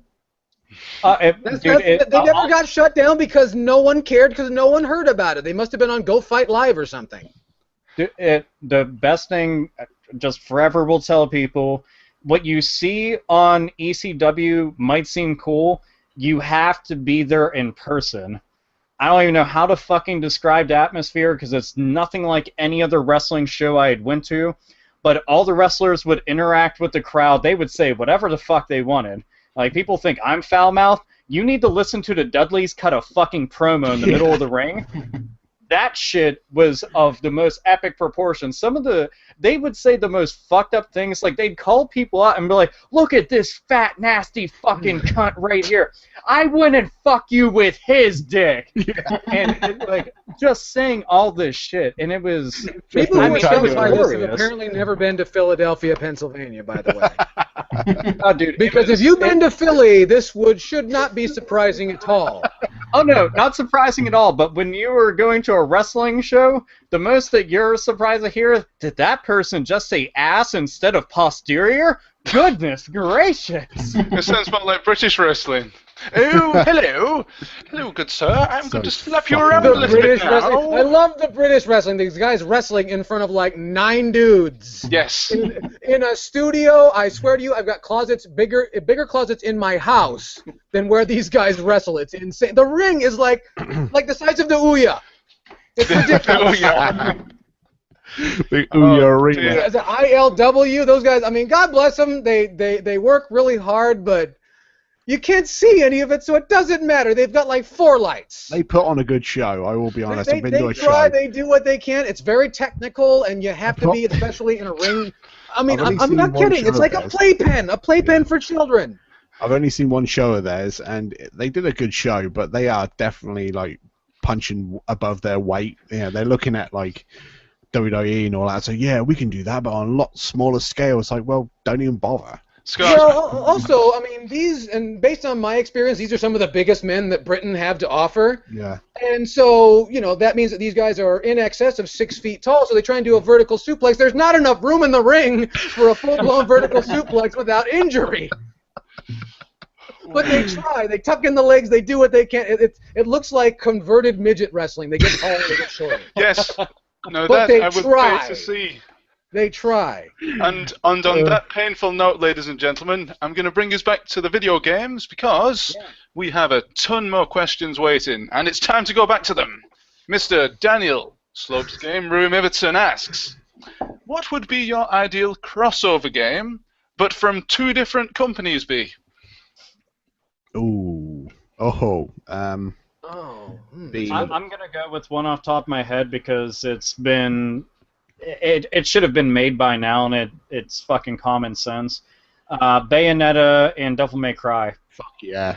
I don't know why the fuck it hasn't happened. They've got the same, you don't have to fuck with the control scheme whatsoever, but I just want to see those 2 characters finally meet and then run around together, because Bayonetta herself is essentially the female Dante. Yeah. And it's fantastic. I love both franchises a bunch. I'm not talking about DMC, because DMC is fucking dumb. So we'll just go with actual Devil May Cry and roll with that. So yeah, those 2. For me, it would be Guilty Gear and I'm blanking out on the name now. God Blaze damn Blue. it. Yes, Blaze Blue. Oh. Okay. Whoa. On Yeah. the same wavelength. I have to chime in real quick on that. Guilty Gear would fucking shit all over every Blaze Blue character. Yeah. All of them. And anybody who's listening to this can be like, well, for your information, look, my information is factually fucking based, and that's the poor folks at the entire roster of Blaze Blue is nothing but all the characters from Guilty Gear with a palette swap. Yeah. That's it. Pretty much. End of the fucking day. Good games, mind you. Good games. Yeah. But no, Guilty Gear did it first and did it best. Boom. There. Mic drop. Anybody else? Well, I'd say I want to do one better. I'm going to go and cry This needs to happen for me. There needs to be Jet Moto cross F-Zero cross Wipeout. Oh, yeah. We need to see that, because Dear God. Jet Moto ain't got no characters. Jet Moto is a bunch of fucking corporate, like, Mountain Dew logos and shit. F-Zero's got the charm, and Wipeout, those guys don't give a fuck. Those guys just want to go fast. So there's something to be said for that. If your ocular cavities can keep up with it, that's what you need to see. You need to see F-Zero cross Jet Moto cross Wipeout. If we're going to do that, then we need to at least continue to have the really cheesy, hokey, horribly scripted and voice-acted storyline from F-Zero GX, done by Sega, the masters of fucking cheese whenever it comes to adapting things. But they need to use the original writing staff from Shenmue. Game over, yeah. Oh, look, if we're going to do that, I want the entire voice cast to come back on, just so that they can go, do you know where I can find any You know they're in their sailors? 50s now, No. right? They're I old think now. we have another. Dude, one good thing, Shenmue 3, the voice actor who did Ryo's voice, is coming back I for know, Shenmue. it's so fucking cool. I'm so fucking happy, because all I wanted was Shenmue 3, and then I was like, man, but if I got Shenmue 3, I'd want to have the same cheesy voice acting, and I'm going to get that. Yeah, I What's want gonna it happen as is pan as before- You know, like possible. Solid Snake is gonna be all. I'm old. Oh, dude, he's not that old. No. For fuck's sake. He's also just- Batman, evidently. I just want to go to a gumball machine in that game and just buy something and just keep clicking the buy again, because all I want to hear, I want another Sega arcade. all I want to hear in HD, I think I'll have another, and And it I'm needs to be a just shitty want a one. real Ultimate arcade Beast. in my hometown. done. And then it says, Scott, I think you've had enough. No, I want more. Buy more. Until all the Just money's gonna run out. say, never mind a real, never mind a Sega arcade. I'd kill for a real arcade in my hometown. They're all extinct. Hey, look, it's Keanu Reeves. Ladies Okay, and gentlemen, the don't Lawn Boy rises. Yeah, I'm sorry I'm late. My alarm didn't go off. You're early, aren't you? What is this, midnight? Yeah, No, yeah, well, yeah, only for me. It's like Yes. fucking 6 a.m. to you, isn't it? Dave, crossover from two different companies. Video game. Crossover from two different companies' video game. Yes, can't speak. Peppa Pig and Thomas the Tank Engine. Oh, And I was Bob going to the say. Yeah. I was going to I'm say. just trying to think. No, I do one better. Those two franchises made by NetherRealm Studios. Silent. Oh, see, the Resident Evil's lost its way, as has Silent Hill, and obviously that's a whole convoluted story within itself. But Silent Hill and Resident Evil. Silent Evil, if you will. Mm. That sounds like flatulence. Yeah. That's how you do it in a church. It's Silent Evil. That's why they call them pews. That's my new Kickstarter project. Hashtag 2016. No, I want to start a Silent Kickstarter Evil. project to get more people to fart in church. Yeah. Well, my crossover, I was going to go with Skyrim and Sesame Street, but Dave's is just that little bit better. So, Actually, the problem with Thomas Tank Engine, though, is you couldn't make it free roaming, could you, if you think about it? So what? Let me guess. The new race would be Beacon You'd Born have or to use something? the airplane friends. you could make it. You could make it also a SimCity crossover and build train tracks. Then Yeah. fucking call Look upon at the the massive people. hydraulic spider that Building come train across tracks, the least interesting and most depressing and stressful part of SimCity. I want a bonsai You need tree mass to- transit. I train paid building. $35,000 goddamn dollars for mass transit. They're not using it. They're not. They're driving on the streets. They keep complaining about traffic. Fuck the people of SimCity. The Sims, essentially. Fuck the Sims. Is that because your price rises aren't in line with inflation or wages? That's probably, yeah, it's incongruent with the amount of inflation adjusted over year. It never works out for me. They don't want to pay taxes. Again, fuck these people. Vote for Bernie Sanders. You want a bunch of free shit. New question from Nitro Java. He asks, do any of you guys play the Souls series? I get asked that every fucking week. Sort of. I have What do you Bloodborne, say but to I haven't taken it out of the packet yet. I've played Demon Souls. That is all.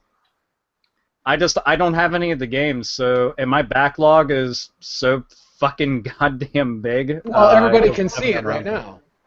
Yeah, it's backlog. Oh no, it gets far worse because it's like, look at all those PS3 games, and what you don't see is stuff Leisure Suit Larry. like that. 30. So, yeah. Well, no, technically I have beat several of these games, but that's because I rented and borrowed them. Like Resident Evil, beat that. Just Cause 2, beat that. Dead Space, beat that.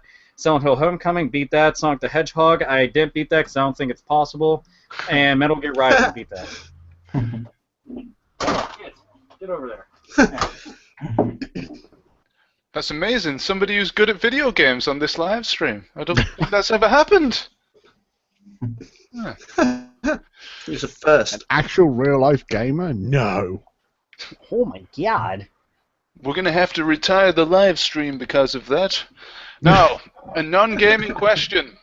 Are you ready for this?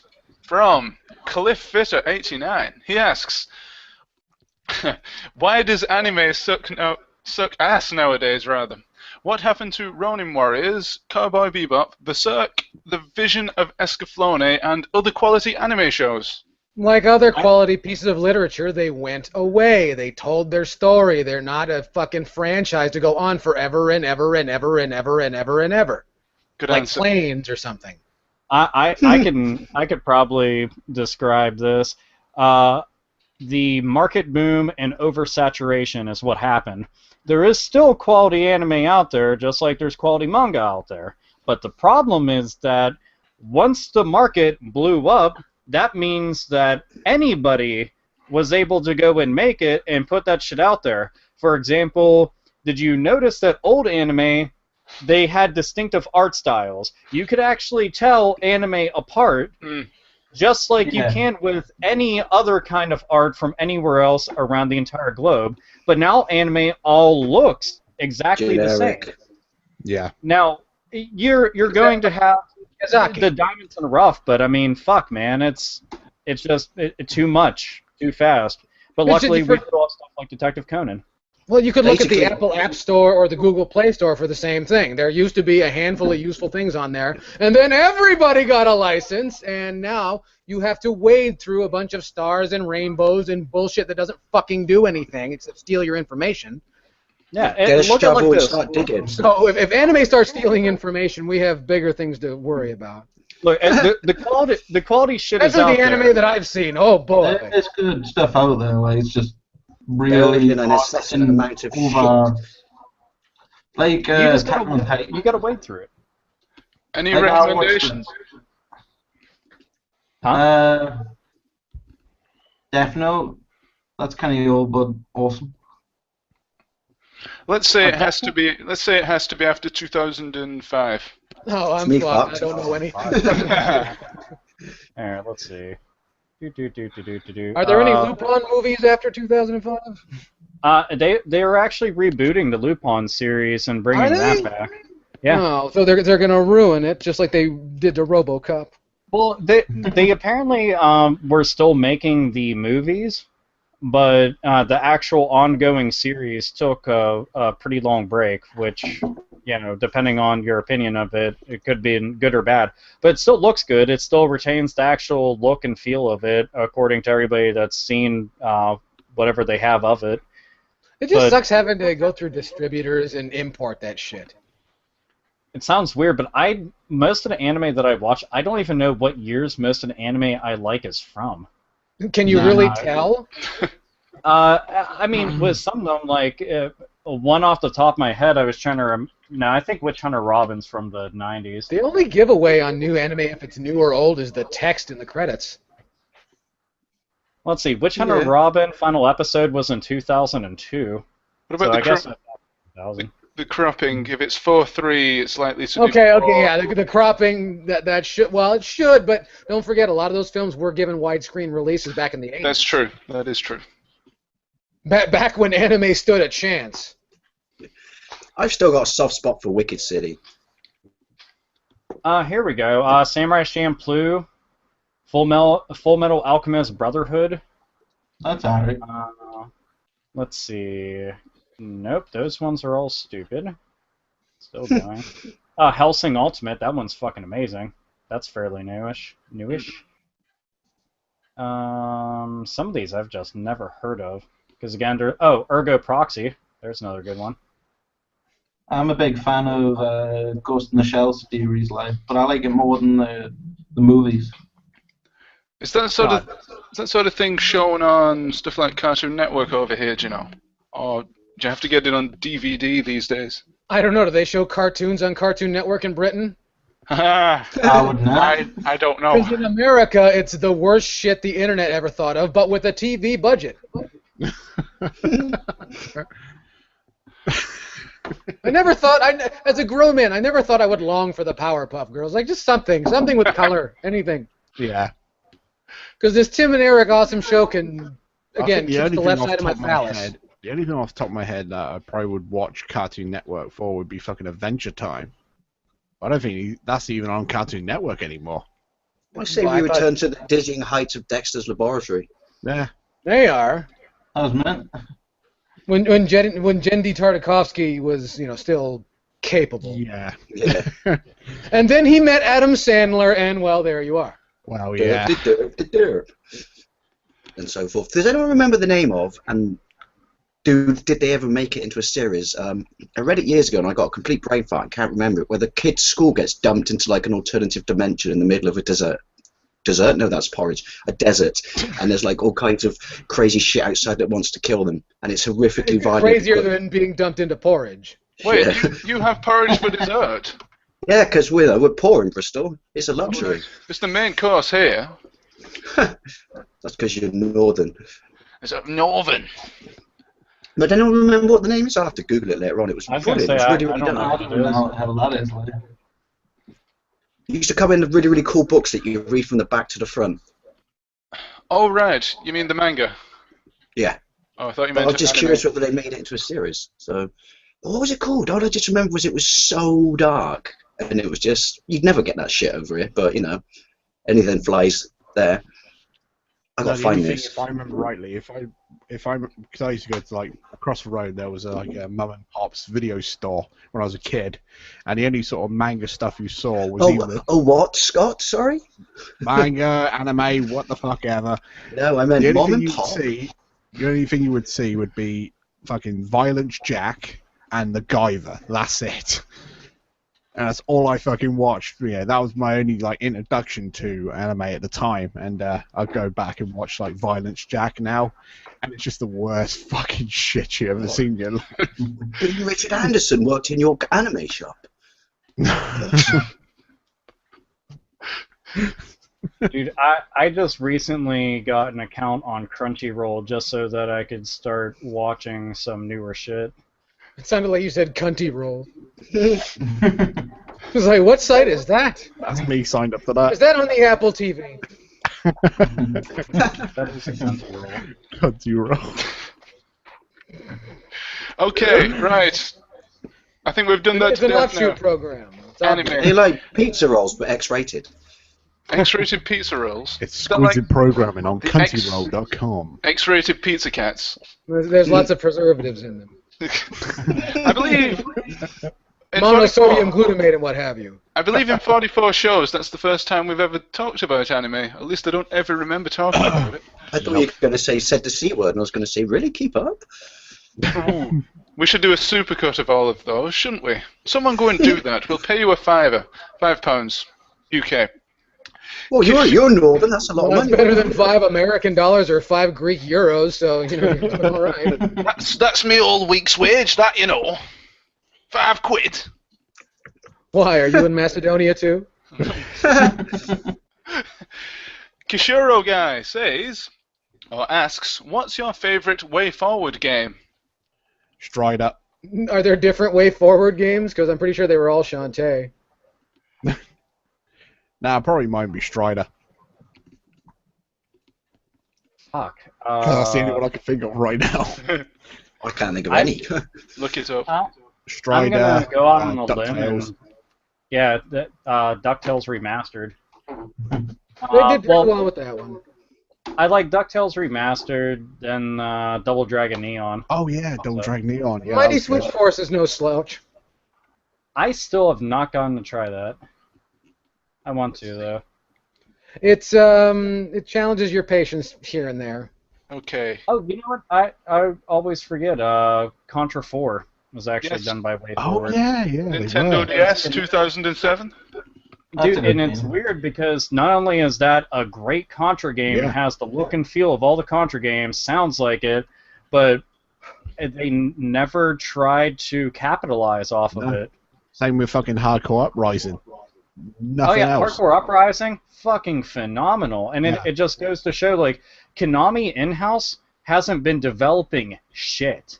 No. Like in-house, they have not been developing a single fucking thing. They've licensed out and they their that game IPs. System Works to do, and they fucking killed it. What about Double Dragon Neon? Oh, I fucking love that 2012. Great game. I like Double that. Dragon Neon. I was going off about how great that was just yesterday, and talking about it. And I don't get why it gets such a bad rap from people. It kind of bewilders me. I'm like, it looks good, it sounds good, it's a lengthy experience by comparison to traditional beat 'em ups. Yeah. There's just a lot to it. What's not to love? Also, really excellent music. And Skullmageddon. Really good. Skullmageddon's a big highlight for me. Okay. Let's see. What other way forward games do we have here? Adventure Time. Hey, Ice King. Why'd you steal that garbage? Nope. No. A Boy and His Blob on Nintendo Wii. That's Oh my yeah, way forward. they did that as well. Oh, that's fucking cool. Yeah, and that's again because we had talked about remakes quite a few times. That's very, very, very good remake. Yeah, fuck it, remake. That Yes. works. We make, yes. I totally forgot about they did that. Yeah, it's a fucking good game, and I don't never ever play my fucking Nintendo Wii at all. But Dude, when I did, Nintendo that Wii game's is awesome. it's got shitloads of absolutely rubbish ass games. Yeah. But it's also got tons of fucking gems in there that everybody seems to kind of conveniently forget exist. Poor Nintendo Wii. Well, no, the only two games that, off the top of my head, if you ask me, my two favorite games on there would be Mad World and House of Dead Overkill. See, cool. House of Dead Overkill was a favorite of mine on there until I played the PlayStation 3 version, and I just like that one more. It looked nicer. Yeah, you were trying to justify your boneheaded purchase of the Move, weren't you? Hey, I bought the Move specifically to play light gun games, and that's all I've got for it. Either that or to make ice cream cone wiener jokes. I still say that the greatest game on the Wii is Chop Till You Drop. Shop Till You Drop. Chop Till You Drop. All right, I thought you were going to say it's like Rising. a video game conversion of Supermarket Sweep. To a degree, yes. I just like it because the guns didn't break. So, you know, what do you want to do if someone sticks you in a mall with guns? You want to Dawn of the Dead out. You don't want them to break. So The main problem with that game, though, is the fact that the novelty behind Dead Rising was you had gajillions of zombies everywhere.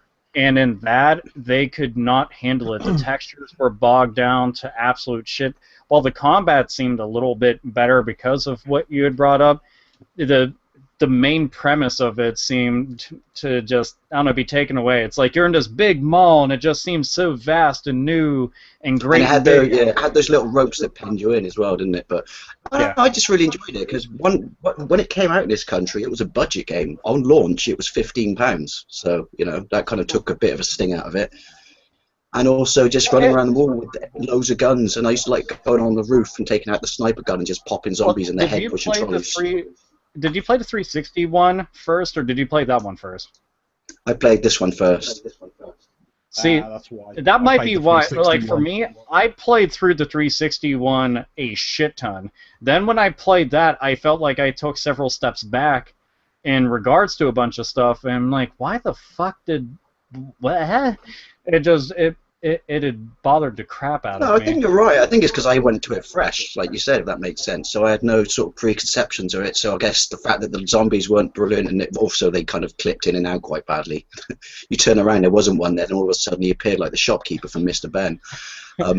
But I just, because I never played the other one before, I just had a massive amount of fun just running around a mall blowing fucking zombies' heads off. The only thing I will say that they really shouldn't have added because it was stupid, and I like to find the person who did this and just slap them in the face with a rolled up newspaper and say no, and go sit on the naughty step and think about what you've done was, what was the fucking deal with the dogs and the fucking parrots? Oh, to say they were irritating was beyond fucking Sunrush. But there you go, that's my favourite Wii game. Plus Scott, who you called a good one with Mad World, which for some reason went from being a full price release game to bargain bins, at least in England, in about it 4 dropped. months. It dropped. You could get it for like £2. Yeah. Dude, it was simply because if it wasn't a Nintendo game, most people didn't give a shit. And that was Man, probably that's one really of the hard. most graphically stunning games I played. Not even on the Wii, or just in general. All right, it's still within the limitations of the console, but what they did to make that game stand out with what they had was really fucking cool. And also, let's not forget being voiced by Bender was quite good. Yeah. Well, the announcer, fucking awesome. Shiny Now I'm kind of curious, but Mr. Chaos, what would be your top pick for all-time favorite Wii game if you had to pick one? I was thinking there are so many goddamn titles on that system. I mean, most of them are absolute piss and shit. I'll be honest with you. Oh God, which one? There's so many, and no matter what you say, you get a groan. Zelda. Wii Music.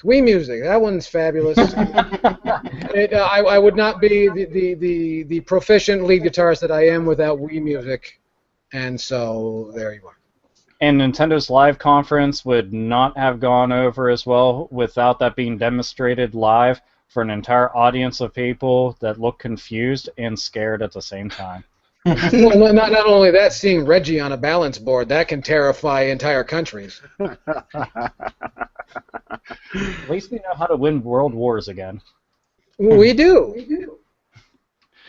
Just put him out there. You wonder why it hasn't been unleashed before, because it could conquer democracy, and we can't have that.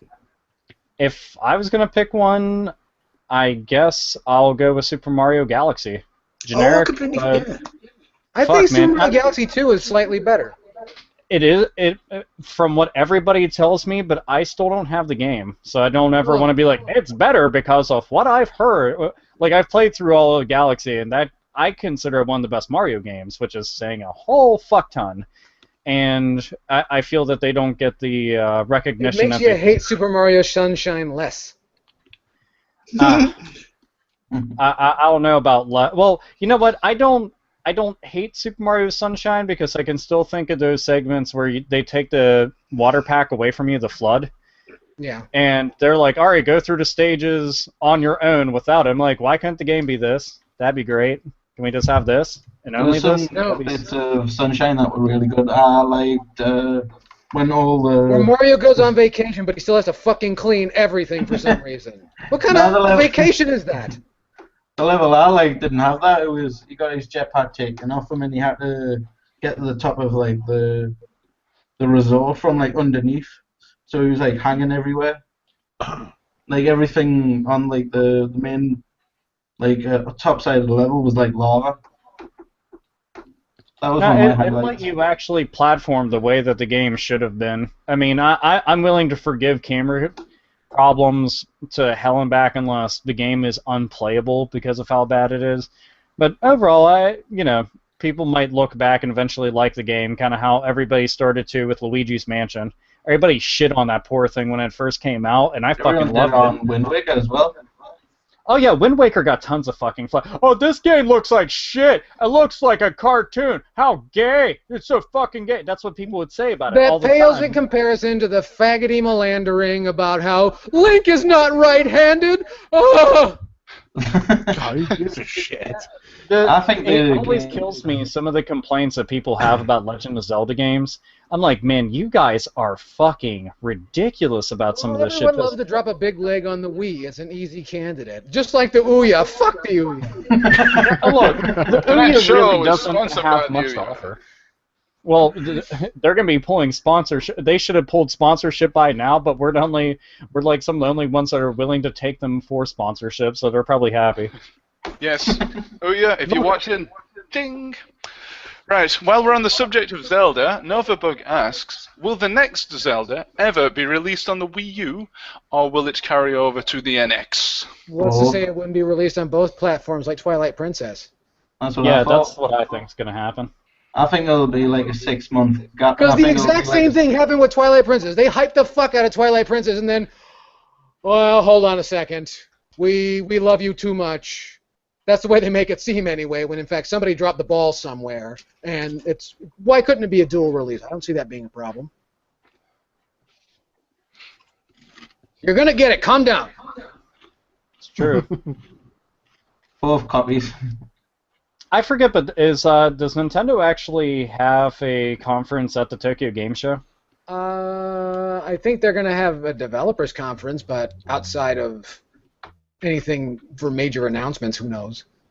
Well, it's I figured that they might end up showing off something for it there, just considering that there wasn't anything shown at E3. Yeah, they're going to show that Donkey Kong shows up in Splatoon. Cranky Kong is in Splatoon, and then the next day they're going to drop the news. What they need to do is get Zeke from Zombies Ate My Neighbor, since he has a squirt gun, and have him run around in Splatoon. That'd be great. I like the idea. Go me. But yeah, that sounds like a whole bunch of licensing. Now, there's definitely going to be a release on the Wii U. It'd be asinine for them not to, but it does seem like that Nintendo is probably shifting a lot more of their focus over to the NX, just because that's going to be their new system, and they've got a lot of catching up to do, just considering that this will be their second system for technically one console gen. Yeah, true. But then if you also look, that's a big slap in the face for us. Well, you're making an assumption that the Xbox One, the PlayStation 4 are actually going to produce something worth keeping a buzz about. That's a huge assumption on your part. If you look at the last 3 Nintendo consoles, they all had a lifespan of pretty much exactly 5 years. So you could say that they're just being consistent.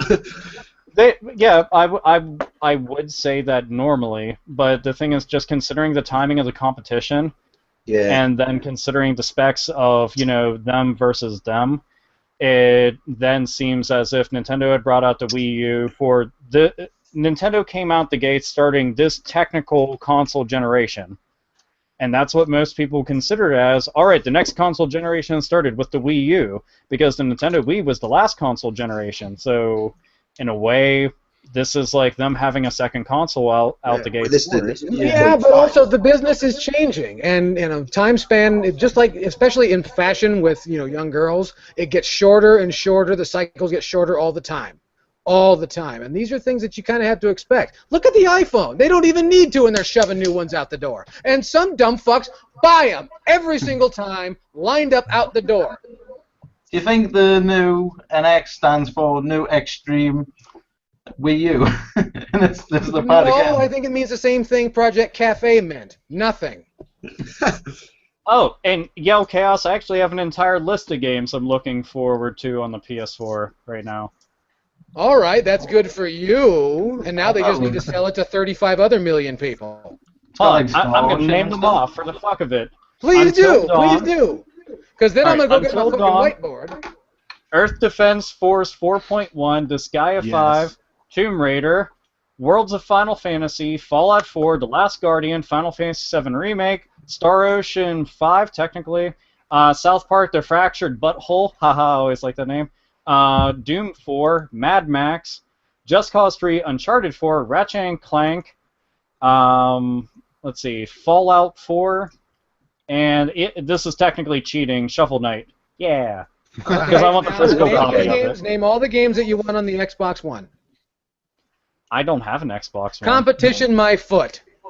Okay, well here, on the Xbox One, I would like to get Dead Rising 3, Sunset Overdrive, Rare Replay, and that's all I can think of off the top of my head. I noticed that you don't have a list ready. Well, actually, the only reason I could list off all this stuff for PS4 is because I started putting stuff into an Amazon wish list to keep track of release dates. Because that's the only way I can remember half this shit because I have too much crap going on. But, like, and actually there's one other game. Digimon Story, Cyber Sleuth.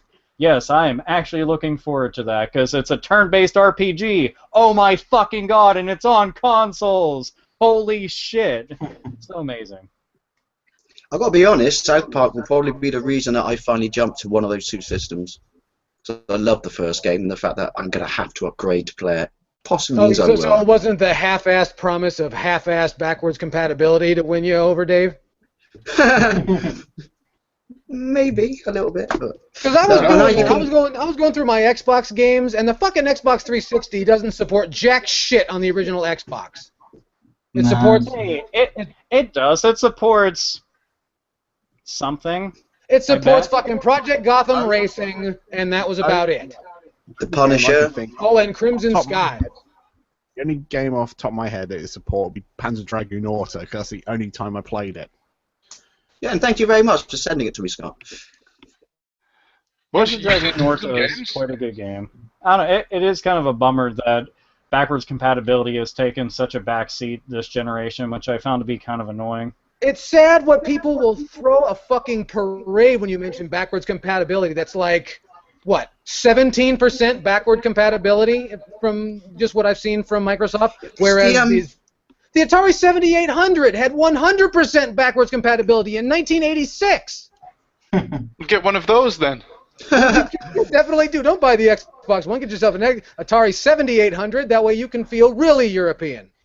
Where would you want to? Well, because it's better over there, so you must know something. Oh, well, Atari 7800 came with a proper little joypad as well, not the wanky joystick. Yeah, you lucky bastards.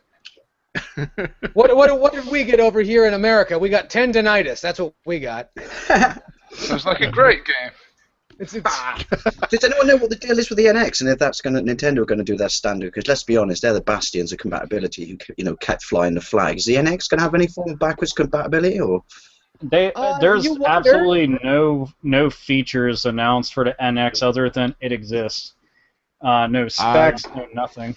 Couldn't care less when it comes backwards compatibility. I'd rather they itinerate than look back. It'd really be amazing if, like, how, they've had a lot of trouble for the Wii U getting the GameCube adapter into stores.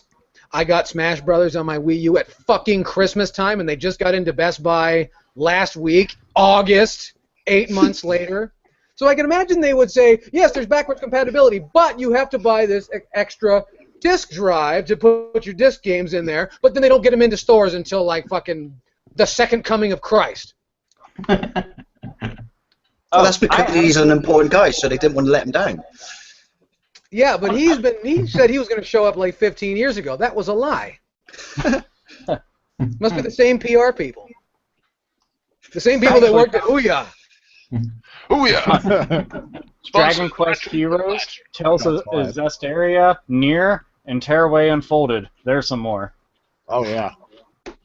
Bravo! And I think they sell 10 to 15 million of each of those, and then they'll be able to break even.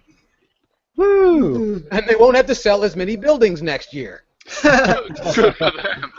You notice I didn't say it would stop, because it won't. Okay, we have a couple of questions from Mr. Retro Unlim himself. These are quite interesting. First one is directed to Mr. Alpha Omega Sin. Hello, Alpha. He asks, Hi. Stephen Richards asks, have there ever been topics of current news that you felt were too much to your views on in your videos? No. The only things that I've ever come across were like news items that weren't exactly probably like good for my channel because they don't have like a central gaming focus, so I end up avoiding them because I'm real big into comic books and anime and wrestling and then actual news, real world events. And not everybody gives a shit about stuff like that, so sometimes you have to kind of pick and choose what the fuck you're going to do, and considering I'm uploading fucking daily, basically, you don't want to upload a shitload of stuff that nobody's going to even fucking watch, or you'll end up having a divided audience. It gets weird. How dare you have beliefs that are contrary to mine? Yeah, I know. Yeah. That's terrible. And tons of people are like, I disagree with you, and I'm like, okie dokie. I don't know what else to tell you, but that is good. I think half the time that people are just trying to get spoiled for a fight, isn't they? Because you have a strong opinion, and then they're like, "Oh, boo, fuck you," and then they just try and I don't know if it's trolling, but they're just trying to get the rise that they always want. There's only a matter of time before this spills into the real world of people picking fights with YouTubers. It's only a matter of time, and I want to say, I will be the first to beat the fuck out of you in real life over Sonic the Hedgehog. Just to prove a point, I want you to know that. Please, be very, very careful what you say, because this sort of stuff already has in the UK with football violence, blatant fanboyism. Yeah. Well, yeah, that's a good point. You know point. what? Then I'm in favor of it because it ends up people turning over police cars, so it can't be all bad. Oh, I can imagine that now. You saying that, and in my head, all I've got is the Warriors, but everyone's a fan of a certain game. So you got like the Sonics, and you've got fucking the Street Fighter They're all characters. blue, aren't they? They paint their face blue with a white muzzle. That'd be fucking awesome. If people ever get to the point that they disagree with somebody that makes videos on YouTube and they want to go and fight them in real life, one, they're sad sacks of shit, and two, they're probably going to get beat the fuck down. Doesn't that happen like Taiwan all the time? Dude, No. I had one guy actually say that he was going to meet me at too many games and he was going to beat the shit out of me. And it was over a disagreement. And I just told him, was like, you might want to rethink what you're saying right now because I'll make it into an event. Like, I'm not afraid of you. Your internet talk doesn't do shit. Just realize, like, and I don't call the police because I don't need the police. Just realize if you're going to make this happen. The last thing we need is an investigation. It gets fucking ridiculous. I just told him, I said, seriously, think about what you're doing right now. Realize that you will have to go and explain to somebody at some point the reason that you just got beat the fuck up is because you decided to start a fight because you disagreed over a fucking video game and somebody's opinion on it. So I think a lot of it is people just feel life, self-empowered when they can be anonymous, don't they? Well, also don't forget, a lot of people have built their entire YouTube career off of picking fights with people over video games. I was about to I'm say not going to name names, but they know who they are. You know, they make a lot of clickbaity clickbaity videos with big YouTubers' names in them and try and make a quick buck out of them. And they usually have really shitty handles too. So, dude, it's always fucking ridiculous. I'm like, look, they're all opinions. That's all it is. It's opinions about a fucking industry that everybody likes a whole bunch. Yeah. When you decide that you want to take it to some next level shit where you need to get into a fight, you don't look like a bad motherfucker for it. You look like an idiot. Yeah. I mean, it's fucking go sad. vote on poll day. Do you know what I mean? If they're like this, just who are you voting for? God damn it! Start fucking fighting the polling booth because you dare to express an opinion different than mine. You dare to vote for one millionaire that I didn't vote for. Yeah. I'm all for, like, you know, open debates and shit like that, but for it to spill into a fucking fight and for anything to ever even, like, get to the point of, you know, I have to consider a physical confrontation over the fact that we are not coming to terms with, to agree to disagree, that's insanity to me. Yeah. You know, and it's funny because whenever I was even having this talk about this dude that had said the shit that he did, I had my two best friends were coming with me to the convention, and they got wind of it, and they said, when is he going to be there? When is he going to be there? We're going to fucking black bag him. We're going to black bag him. This fucker won't see it coming. And they're dead fucking serious and wanting to beat this dude and rob him. And it's like, it's not fucking worth it. They're like, who the fuck cares? This will be fun. And I'm like, because we're supposed to go to the game convention to have fun. And they're like, but this is fun. I want to make it clear. These are the kind of people that go to too many games. The kind of people that black bag people and rob them. Yeah. And I'm just, that's why I was trying to explain to this dude. I'm like, you don't have any idea, like, what you're even fucking with. I'm like, if you come at me to fight me, I'm gonna fight you like my life depends on it. And then I have a fucking posse. No one will find you. Like, no one will find you. They don't have cameras there. Ultimately, what's going to happen? He's going to come up to you and he's going to shove something in your hand like, "Oh, Mr. Alpha Megasin, sir, can you sign this for me?" Because it never happens. Yeah, they build it all up. They build it all up and nothing happens. I bet you that guy was there. He took a picture with you, shook your hand, and went home and fondled himself. He touched me with this hand. Dude, it's just... They looked at the picture, too. They looked at it on Facebook over and over and over again. Oh, dude, there's been quite a few people. I'm just like, you know what? You're so fucking obsessed over some random YouTubers that have, like, a different opinion. I bet you fucking masturbate in a mirror and say their name over and over again, like the To fucking quote creep you Deadpool, are. I'm touching myself tonight. Like, oh, man, I actually said that to one They said, dude. when I think about you, I touch myself. I told this one dude who he'd made several videos of how much he fucking hated me, and I was the worst person in the entire universe because clearly I am. That's and he great. did all this shit, and all I did was I told him, I was like, I bet when you're fucking your old lady that you tell her to call you Alpha Omega Sin, don't you? And he was like, fuck you, fuck you, fuck you, fuck you. And I was just like, whoa now. You don't need to go and divulge all of your inner feelings about me and what you really want to do. I get it. I understand. But you might want to just dial it back a bit before you end up getting the fucking divorce papers in the mail. I find what works is just calling him a Kansas City sweat hog and letting that be the end of it. You and the rest of the Kansas City sweat hogs watch me take off my robe.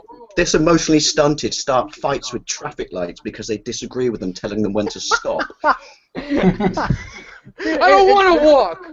Dude, long story short, there's plenty of things out there to be angry about, but just learn when you need to go and take it to a certain point and then stop because you end up looking like a fucking clown afterward. But let's break it down, shall we? The Middle East is on fire. Russia is rapidly returning to the old dictatorial state that it was, and someone said something bad on the internet, and that's what you have a problem with. This is why as a species we're doomed. And North Korea is going to war with You were South the most Korea evil person in again. the universe. Like after like Mussolini and Pol Pot and Hitler, Alpha Omega Sin is like number 1 or 2 on that list. No, the way I see it is like You're worse than the Kardashians. Whoa, hey now. Steady. Whoa. That was a low blow. Whoa.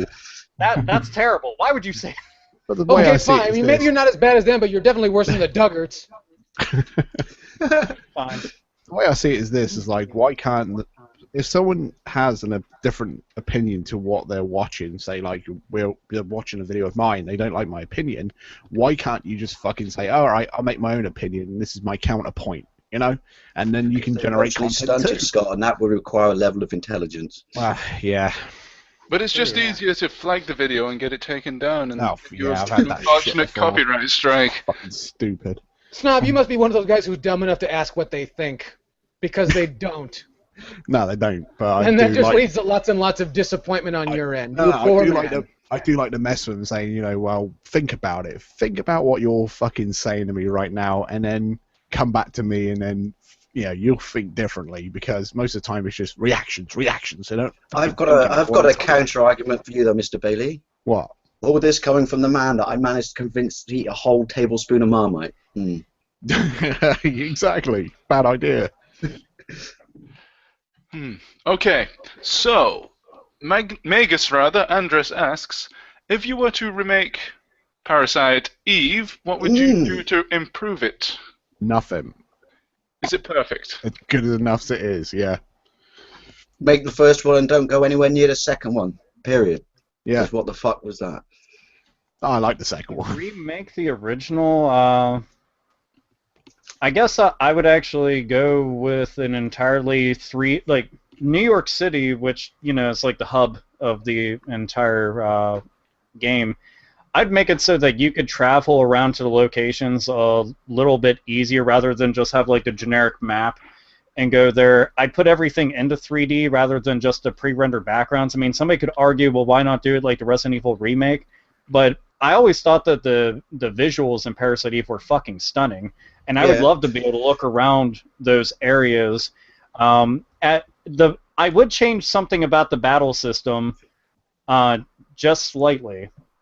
I would actually use something more akin to the Star Ocean battle system, where you have a much larger field to run around in. It's still a random battle, but it's a much larger field, and it feels like you have more control. And I'd make Aya much faster, because I swear, no matter what, when she was in heels and when she was in just fucking her random boots, she ran like she was going through fucking mud all the time. That bothered the shit out of me. So I'd make it a little bit snappier with the combat, but fuck, man, I love that game to death. I know I'm upset because it's never going to happen. Oh. I know, and if it is going to happen, it's going to turn out like fucking Third Birthday, which is an unholy abomination and should fucking burn. God, that game's terrible. Well, I just got a really weird-ass request. Okay. Are you really going to fulfill this, Scott? Think about it. Fuck it, I might as well. Okay, here we go. Hang on, keep talking. So what's the request? I'm scared. You seriously don't want to know. Another question from Devil HS. He asks, if Kojima would work for Nintendo in some parallel universe with unicorns and candy stars, which game series would you like him to take on? If he worked for Nintendo? Yes, if he were to work for Nintendo. I'd want him to work on the Detective Club series. The Famicom Detective Club series, because it plays similar to how Snatcher does, the whole visual novel-esque point-and-click kind of adventure. I thought that Snatcher is one of my all-time favorite games, and I would love to see him return to do those style of games. And Detective Club is virtually unknown to everybody outside of Japan. I only got to play it thanks to the amazing people who do translated ROMs. And I absolutely adore that series, so I'd love to see him tackle that. What was the game? This is a really, really obscure game, and I can't remember. Oh, do you know what I could see a remake of? And I guess the fact that, I don't know if it came out on PC, but probably the fact that it's a cult and basically no one's played it was on the CDI. But anyone ever played Burn Cycle? Yeah. That was a great game. I loved it. And the original Blade Runner point and click. That was a cool game as well. Right, for some reason they want me fucking Retro Unlim. Steve wasn't. Hey, that's the video of the Japanese dude who's jerking off, being jerked off by a porn star. That's tiny. I know, I'm extending it. Larger. Not now. Fuck. Yeah, they got to do karaoke while getting a hand job. Oh, here we go. Here we go. Put it on Scott. Oh my god. Right, you're basically just giving away what happens, though. Well, it's good to know at least what's happening. So yeah, they're trying to sing karaoke and not fuck up the song. This fucking face kills me every I like the fact that they put a little, at least there's a curtain there, so, it's not entirely unclassy. The only thing that I don't get about this is I could do fucking show tunes and tap dance while getting a hand job. And I'm just like, has this motherfucker never been tugged by a decent-looking chick before? Because, I mean, fuck, man. I can just watch Netflix. Sounds like a challenge. Let's try it right now. If my girlfriend was home from work, I might. His fucking face kills me. Oh my god. Go on, lad. Ladies and gentlemen, if you are under 18, get a good look at this. If you're under 18, you've seen fucking thousands times worse shit than this on 4chan alone. Looks like his head's gonna fall off. Which one? Sorry. Hey. Oh, what was the point of that? This should be the new Shenmue game.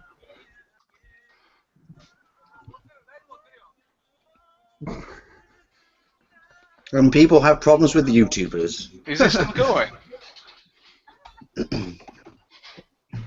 Must be the extended cut. Well, thanks for telling us. Oh, no, I can never remember this image. Thank you. I think I have another. Okay, so... Ooh, tunnel vision. So, Scott, what was that in aid of, do you know? Comic relief. Steve asked me to link it. I don't know why. Steve, you are one sick puppy. Why? Why? And there we go. We've just heightened the tone of the stream. Oh my word. That was our it's little only downhill from here. So where were we? Questions. Steve, Yes. I hope you're ashamed of yourself. Lots of people are recommending anime, or animes. I don't know what the correct pluralization of that is. Custado Just anime. says anime. Custado says Kill la Kill. Alan Key says, oh no, I think the regular show is one of the Way Forward games. But he also says he has a soft spot for Naruto. Custado. I can't get into that series. I actually broke one of my friend's hearts when he was like, I'm the biggest fan of that. And I'm like, yep, nope, I'm good. I don't hate it. It's just I don't give a shit about it. Kind of like with One Piece. Don't give a shit about that either.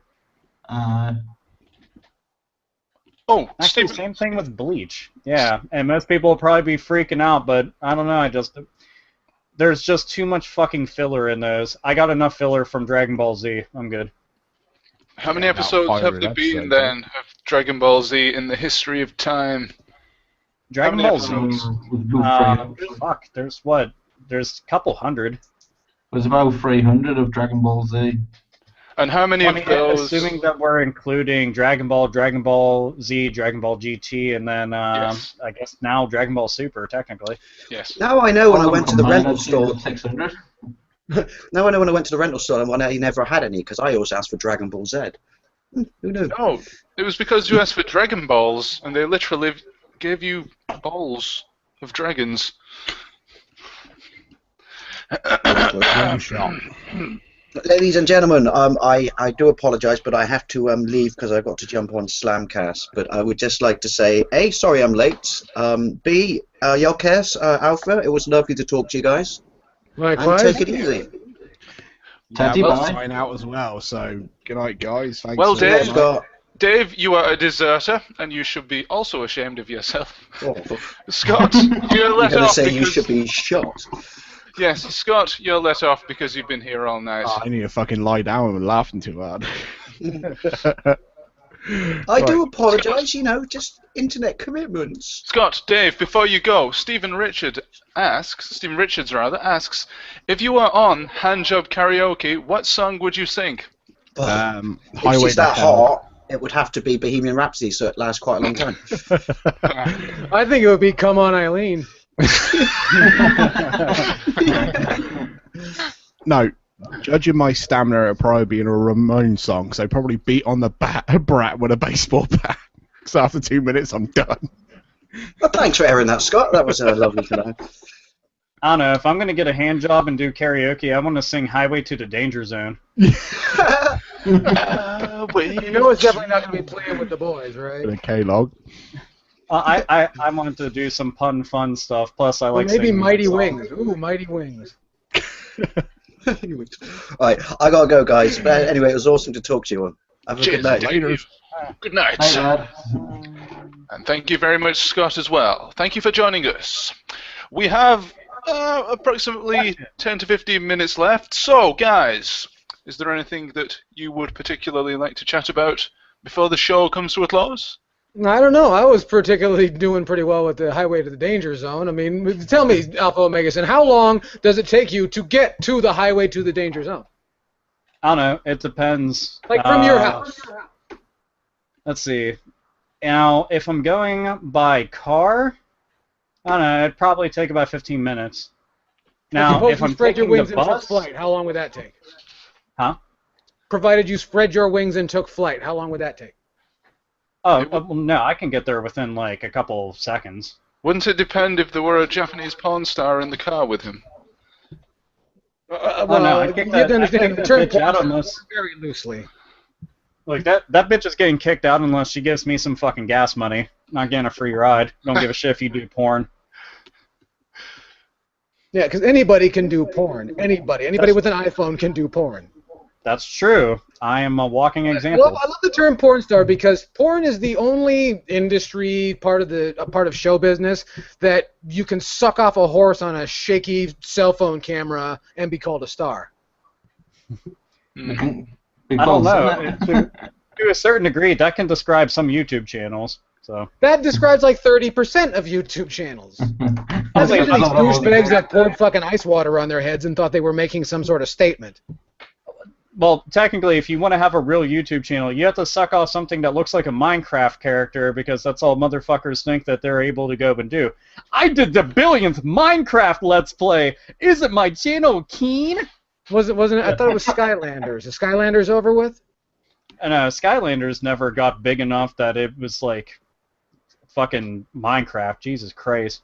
Motherfuckers are ridiculous with that shit. Minecraft's not a bad game. Mind you, I've actually played it myself and was like, wow, this is kind of fun.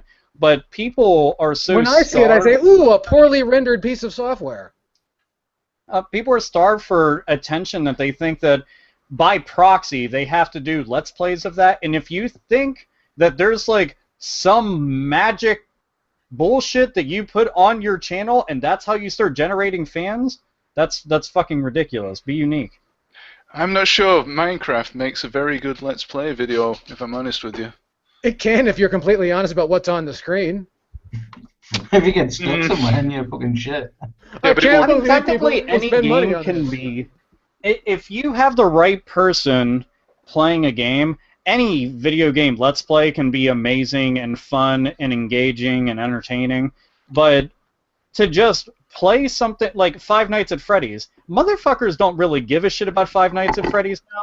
They just want to see fake fucking jump scare reactions and then be like, oh man, that's so funny. I'm going to go watch the 40th one now. Look, that person screamed too. Ah! Oh my god, that was so funny. I'm going to watch it again. I replayed it. So fucking good. It's just like, man, I hope you fucking choke on the goddamn oxygen that is not reaching your fucking frontal lobe. Fucking idiots.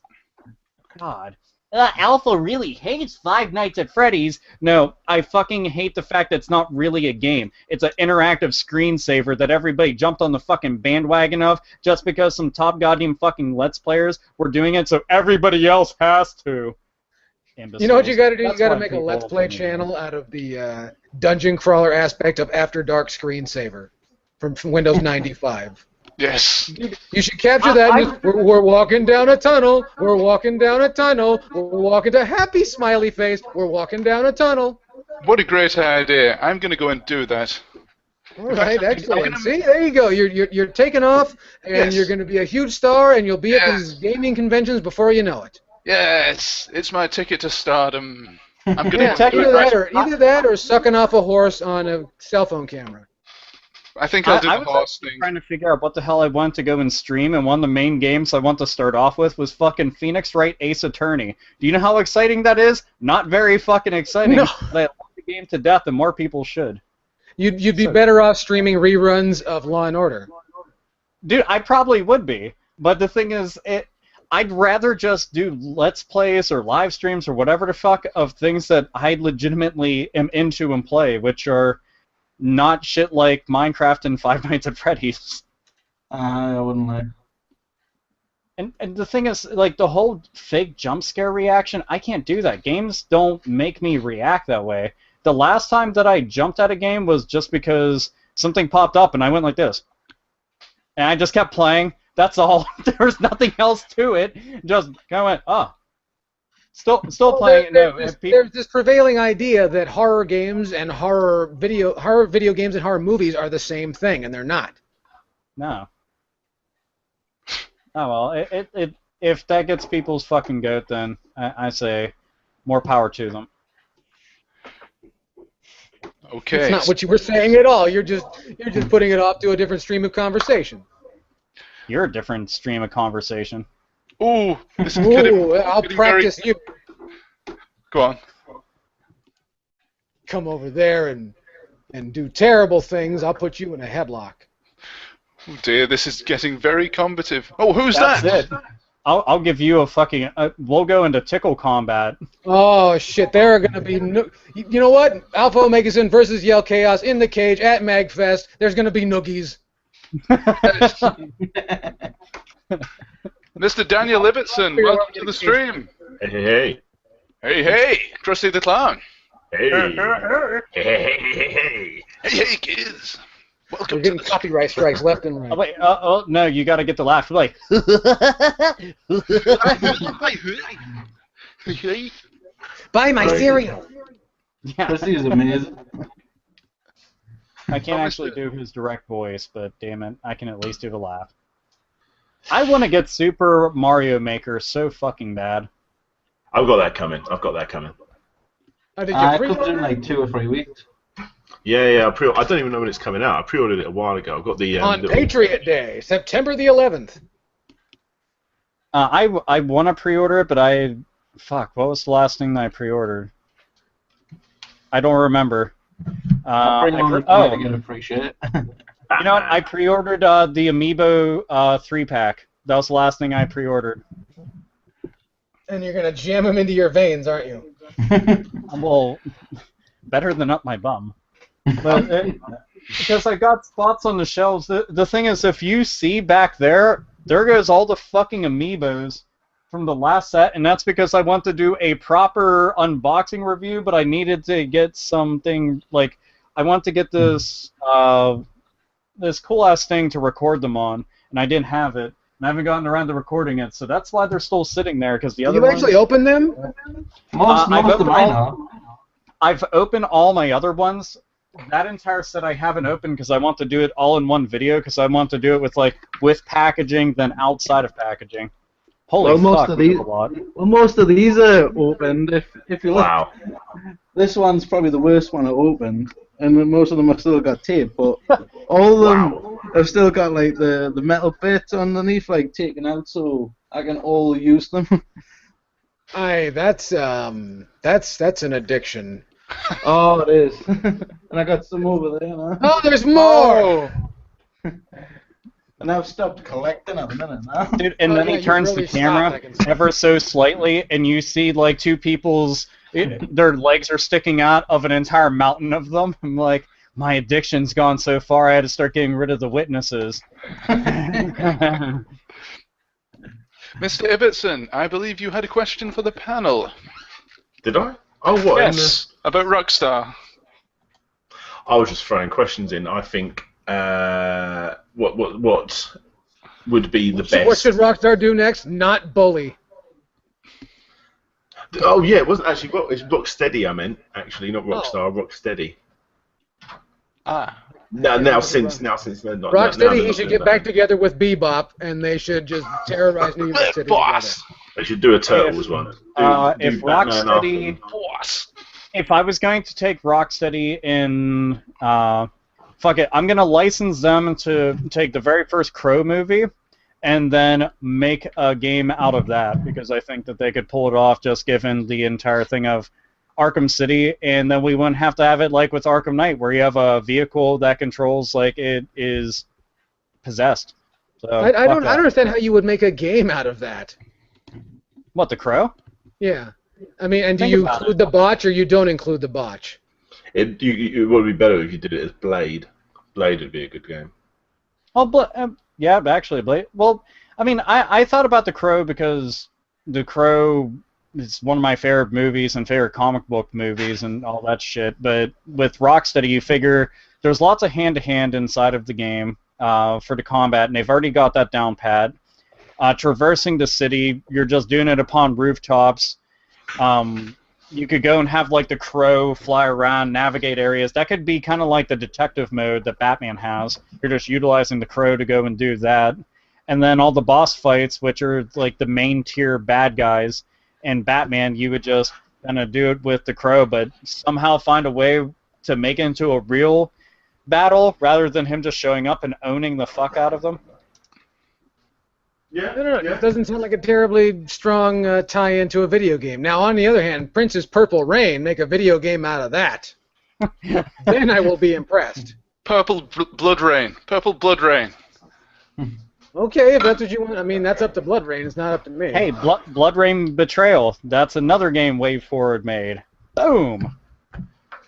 Just naming off games left and right from it. I don't know, give them another licensed game. Give them the Daredevil series that's on Netflix, since that's taking off, and lots of people actually know what the fuck Daredevil is outside of the movie with Ben Affleck that everybody goes and shits on. So you go and do that. It's so obvious, but they need to have the Turtles license. Yeah, if they did a comic book version of it, I'd rather it not be based off the Nickelodeon cartoon, so they could get away with doing much darker shit. I just saw that the other day.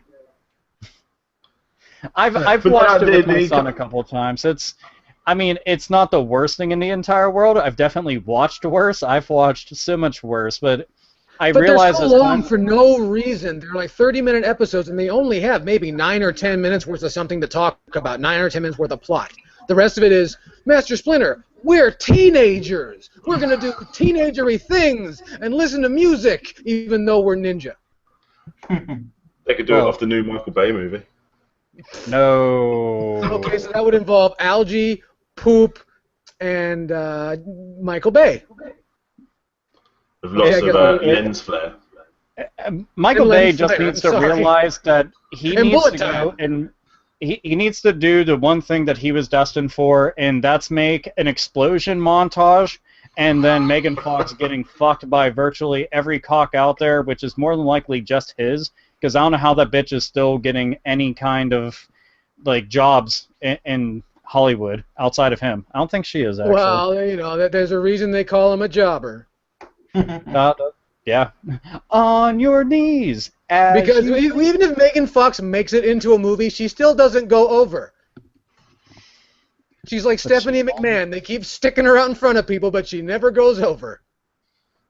Stephanie McMahon, I like her as a bad guy, but I just wish that she'd show more cleavage. That's all. With the fake. But her breast implants have looked pretty fucking bad quite a few times. Holy shit. Like, the actual area between her fucking tits looked like she was trying to tuck her nipples into her armpits. It was weird. Well, have you seen the one on China? The ones on China look like they're trying to escape. If I was stuck to China... It's the Shawshank Redemption of titties. Dude, if I was stuck to China, similar to how fucking Triple H's nose and X-Pac's tongue was, yeah, I'd be trying to escape too. Those poor fucking bastards. Well, they weren't trying to escape. They were trying to escape through a black hole, maybe. It probably goes somewhere. Vince is coming. I feel this is it doesn't really matter. This is the we right. Keep dragging tone. this back to wrestling. This is the right tone on which to end, ladies and gentlemen. So, yeah. Any final thoughts? I think Michael Bay fucking sucks. Everybody should read. I think Megan Fox sucks. Michael Bay. Thank you. Let's have another look, Alpha. Everybody should read PSM magazine. Nice. It's the very first issue. I used to read the shit out of this as a kid, and I've been going back through the issues. It's awesome. I've got a stack of them, and the Silverfish love them. That's a good magazine. I like it. And I got a little lid cover for my PlayStation 1. So you get a sticker, and it goes over to PlayStation like that, and they included them with the magazines. I thought that was cool. Yeah. Those are a bitch to take off, by the way. It wouldn't be coming off because it's of. Hold on, it's this right here. I've had to remove one. Yeah, I've had to remove one before. Well, yeah, I would never remove this one. It would stay on there forever. These people never know how to get all the bubbles out. It's like, you fucking moron. What are you, 11? You just got to be real careful when you put it on. It's similar to putting on a phone cover. Well, the screen cover, not technically a phone cover. Okay, I was gonna say, you're going way back. So final thoughts, gentlemen. Daniel, you fucking showed up like at last minute. Yeah. Welcome. Do you still want your Sambo de Amigo box set? Huh? Fucking that Sambo de Amigo box set. I've wanted that for so long. When that came out, I spent £150 on that. It didn't come through for 2 months. I rung the company up and they went bust. Dude, Never got money back. I wanted that back when the Dreamcast spent £150 on. I never saw that in stores, and then one day I was going through a local game store, and they had it sitting up on top of a bunch of shelves, and it had a fucking price tag of a whopping $20. What? And it was brand new. It's like, shit, I'll take it. Man, I've wanted that for so long. I wanted that, and I just can't justify spending over £100 for that now. No, it cost way too fucking much, and you know, if you want to shake maracas, just get the Wii version, get the stupid plastic attachments, and just pretend. I just use it with the golf attachments. I play it with golf. Well, they do have third-party versions of those maracas for the Dreamcast, so you can always get those. I don't know how it doesn't play as well, does it? Huh? It doesn't play as well. I don't think that they do, according to some of the reviews. I've never gotten to try them out. I've only tried those ones out, but I mean, they're fucking maracas. You look like an asshole no matter what. So just realize if anybody's watching, you look ridiculous when you do it. But they're maracas. I wanted it so much. I mastered it on the actual controller, like I suck at those kind of games, so it doesn't matter. I love them. Like, absolutely love them. You should give us a demo right now, Daniel. I haven't got him, have I? I told you my £150 losing story. Oh. Sorry. Loser story. You want to save something for later. He can tell you when he found out there was no Santa Claus and so on. And the time when he got childhood diabetes. Yeah. And then he's going to be sad when Jesus doesn't drop off Easter eggs on Easter. Wow. Well, Santa Claus isn't real. No, he is absolutely real. Oh, Seriously. He's still bringing you toys and many joys. Ringing that bell. That dude doesn't know any songs. Desperate Dan told me that. In a Desperate Dan comic, he went upstairs and put presents on the bottom of the bed. Fucking Desperate Dan. Well, that chin. Desperate? It's a British comic. The Dandy. It's like the Beano. Okay. Sorry. I suppose being called Daniel, you have a particular hatred for Desperate Dan because in the school playground, a lot of kids would have been calling you, "Hey, look, it's Desperate Dan!" That's it. I never ate a cow pie again. Do you also hate Pixel Dan? I don't mind Pixel Dan. I like Pixel Dan. I like Pixel Dan. I don't trying to like think of, everyone like, else that's called Dan. I was trying to think of other Dans. You know, there's a battle of the Dans. Then there's your black belt with your first Dan, your second Dan, your third Dan. Dangerous Dan. Making martial arts jokes. We must be scraping the bottom of the barrel here. Yeah, that's when I came in. Daniel Fortescue from Medieval. The video game one. Right, and I believe that is it. So, guys, thank you very, very much for lasting, in particular, Mr. Alpha Omega Cinder, who's doing the Carlton dance. Thank you for lasting the whole evening. You've been here since, what, when did we start? Oh, been here 5 hours ago. Yeah, for me, we started around 3:30. It is now 8:10. Right. Can't say that I'm not dedicated. Certainly not. And we are massively Or at least thankful. committed. Yes. And also, Mr. Yell Chaos, thank you for joining us for the second part. Well, thank you for having me. I want to remind each and every one of you to give a sub to all the folks on the dais. Daniel and Kevin, Alpha Omega Sin and myself, and right here at Retro Unlim Live, which they do these things pretty goddamn regularly. So make sure you check it out. Click that sub and also find us all on Twitter and Facebook. And again, sub to all of us right here on YouTube. Thank you very much, and thank you for having me. Yeah, do it. I couldn't have said it any better myself, ladies and gentlemen. Good night. Good night. Good night. Good night out there, whatever you are.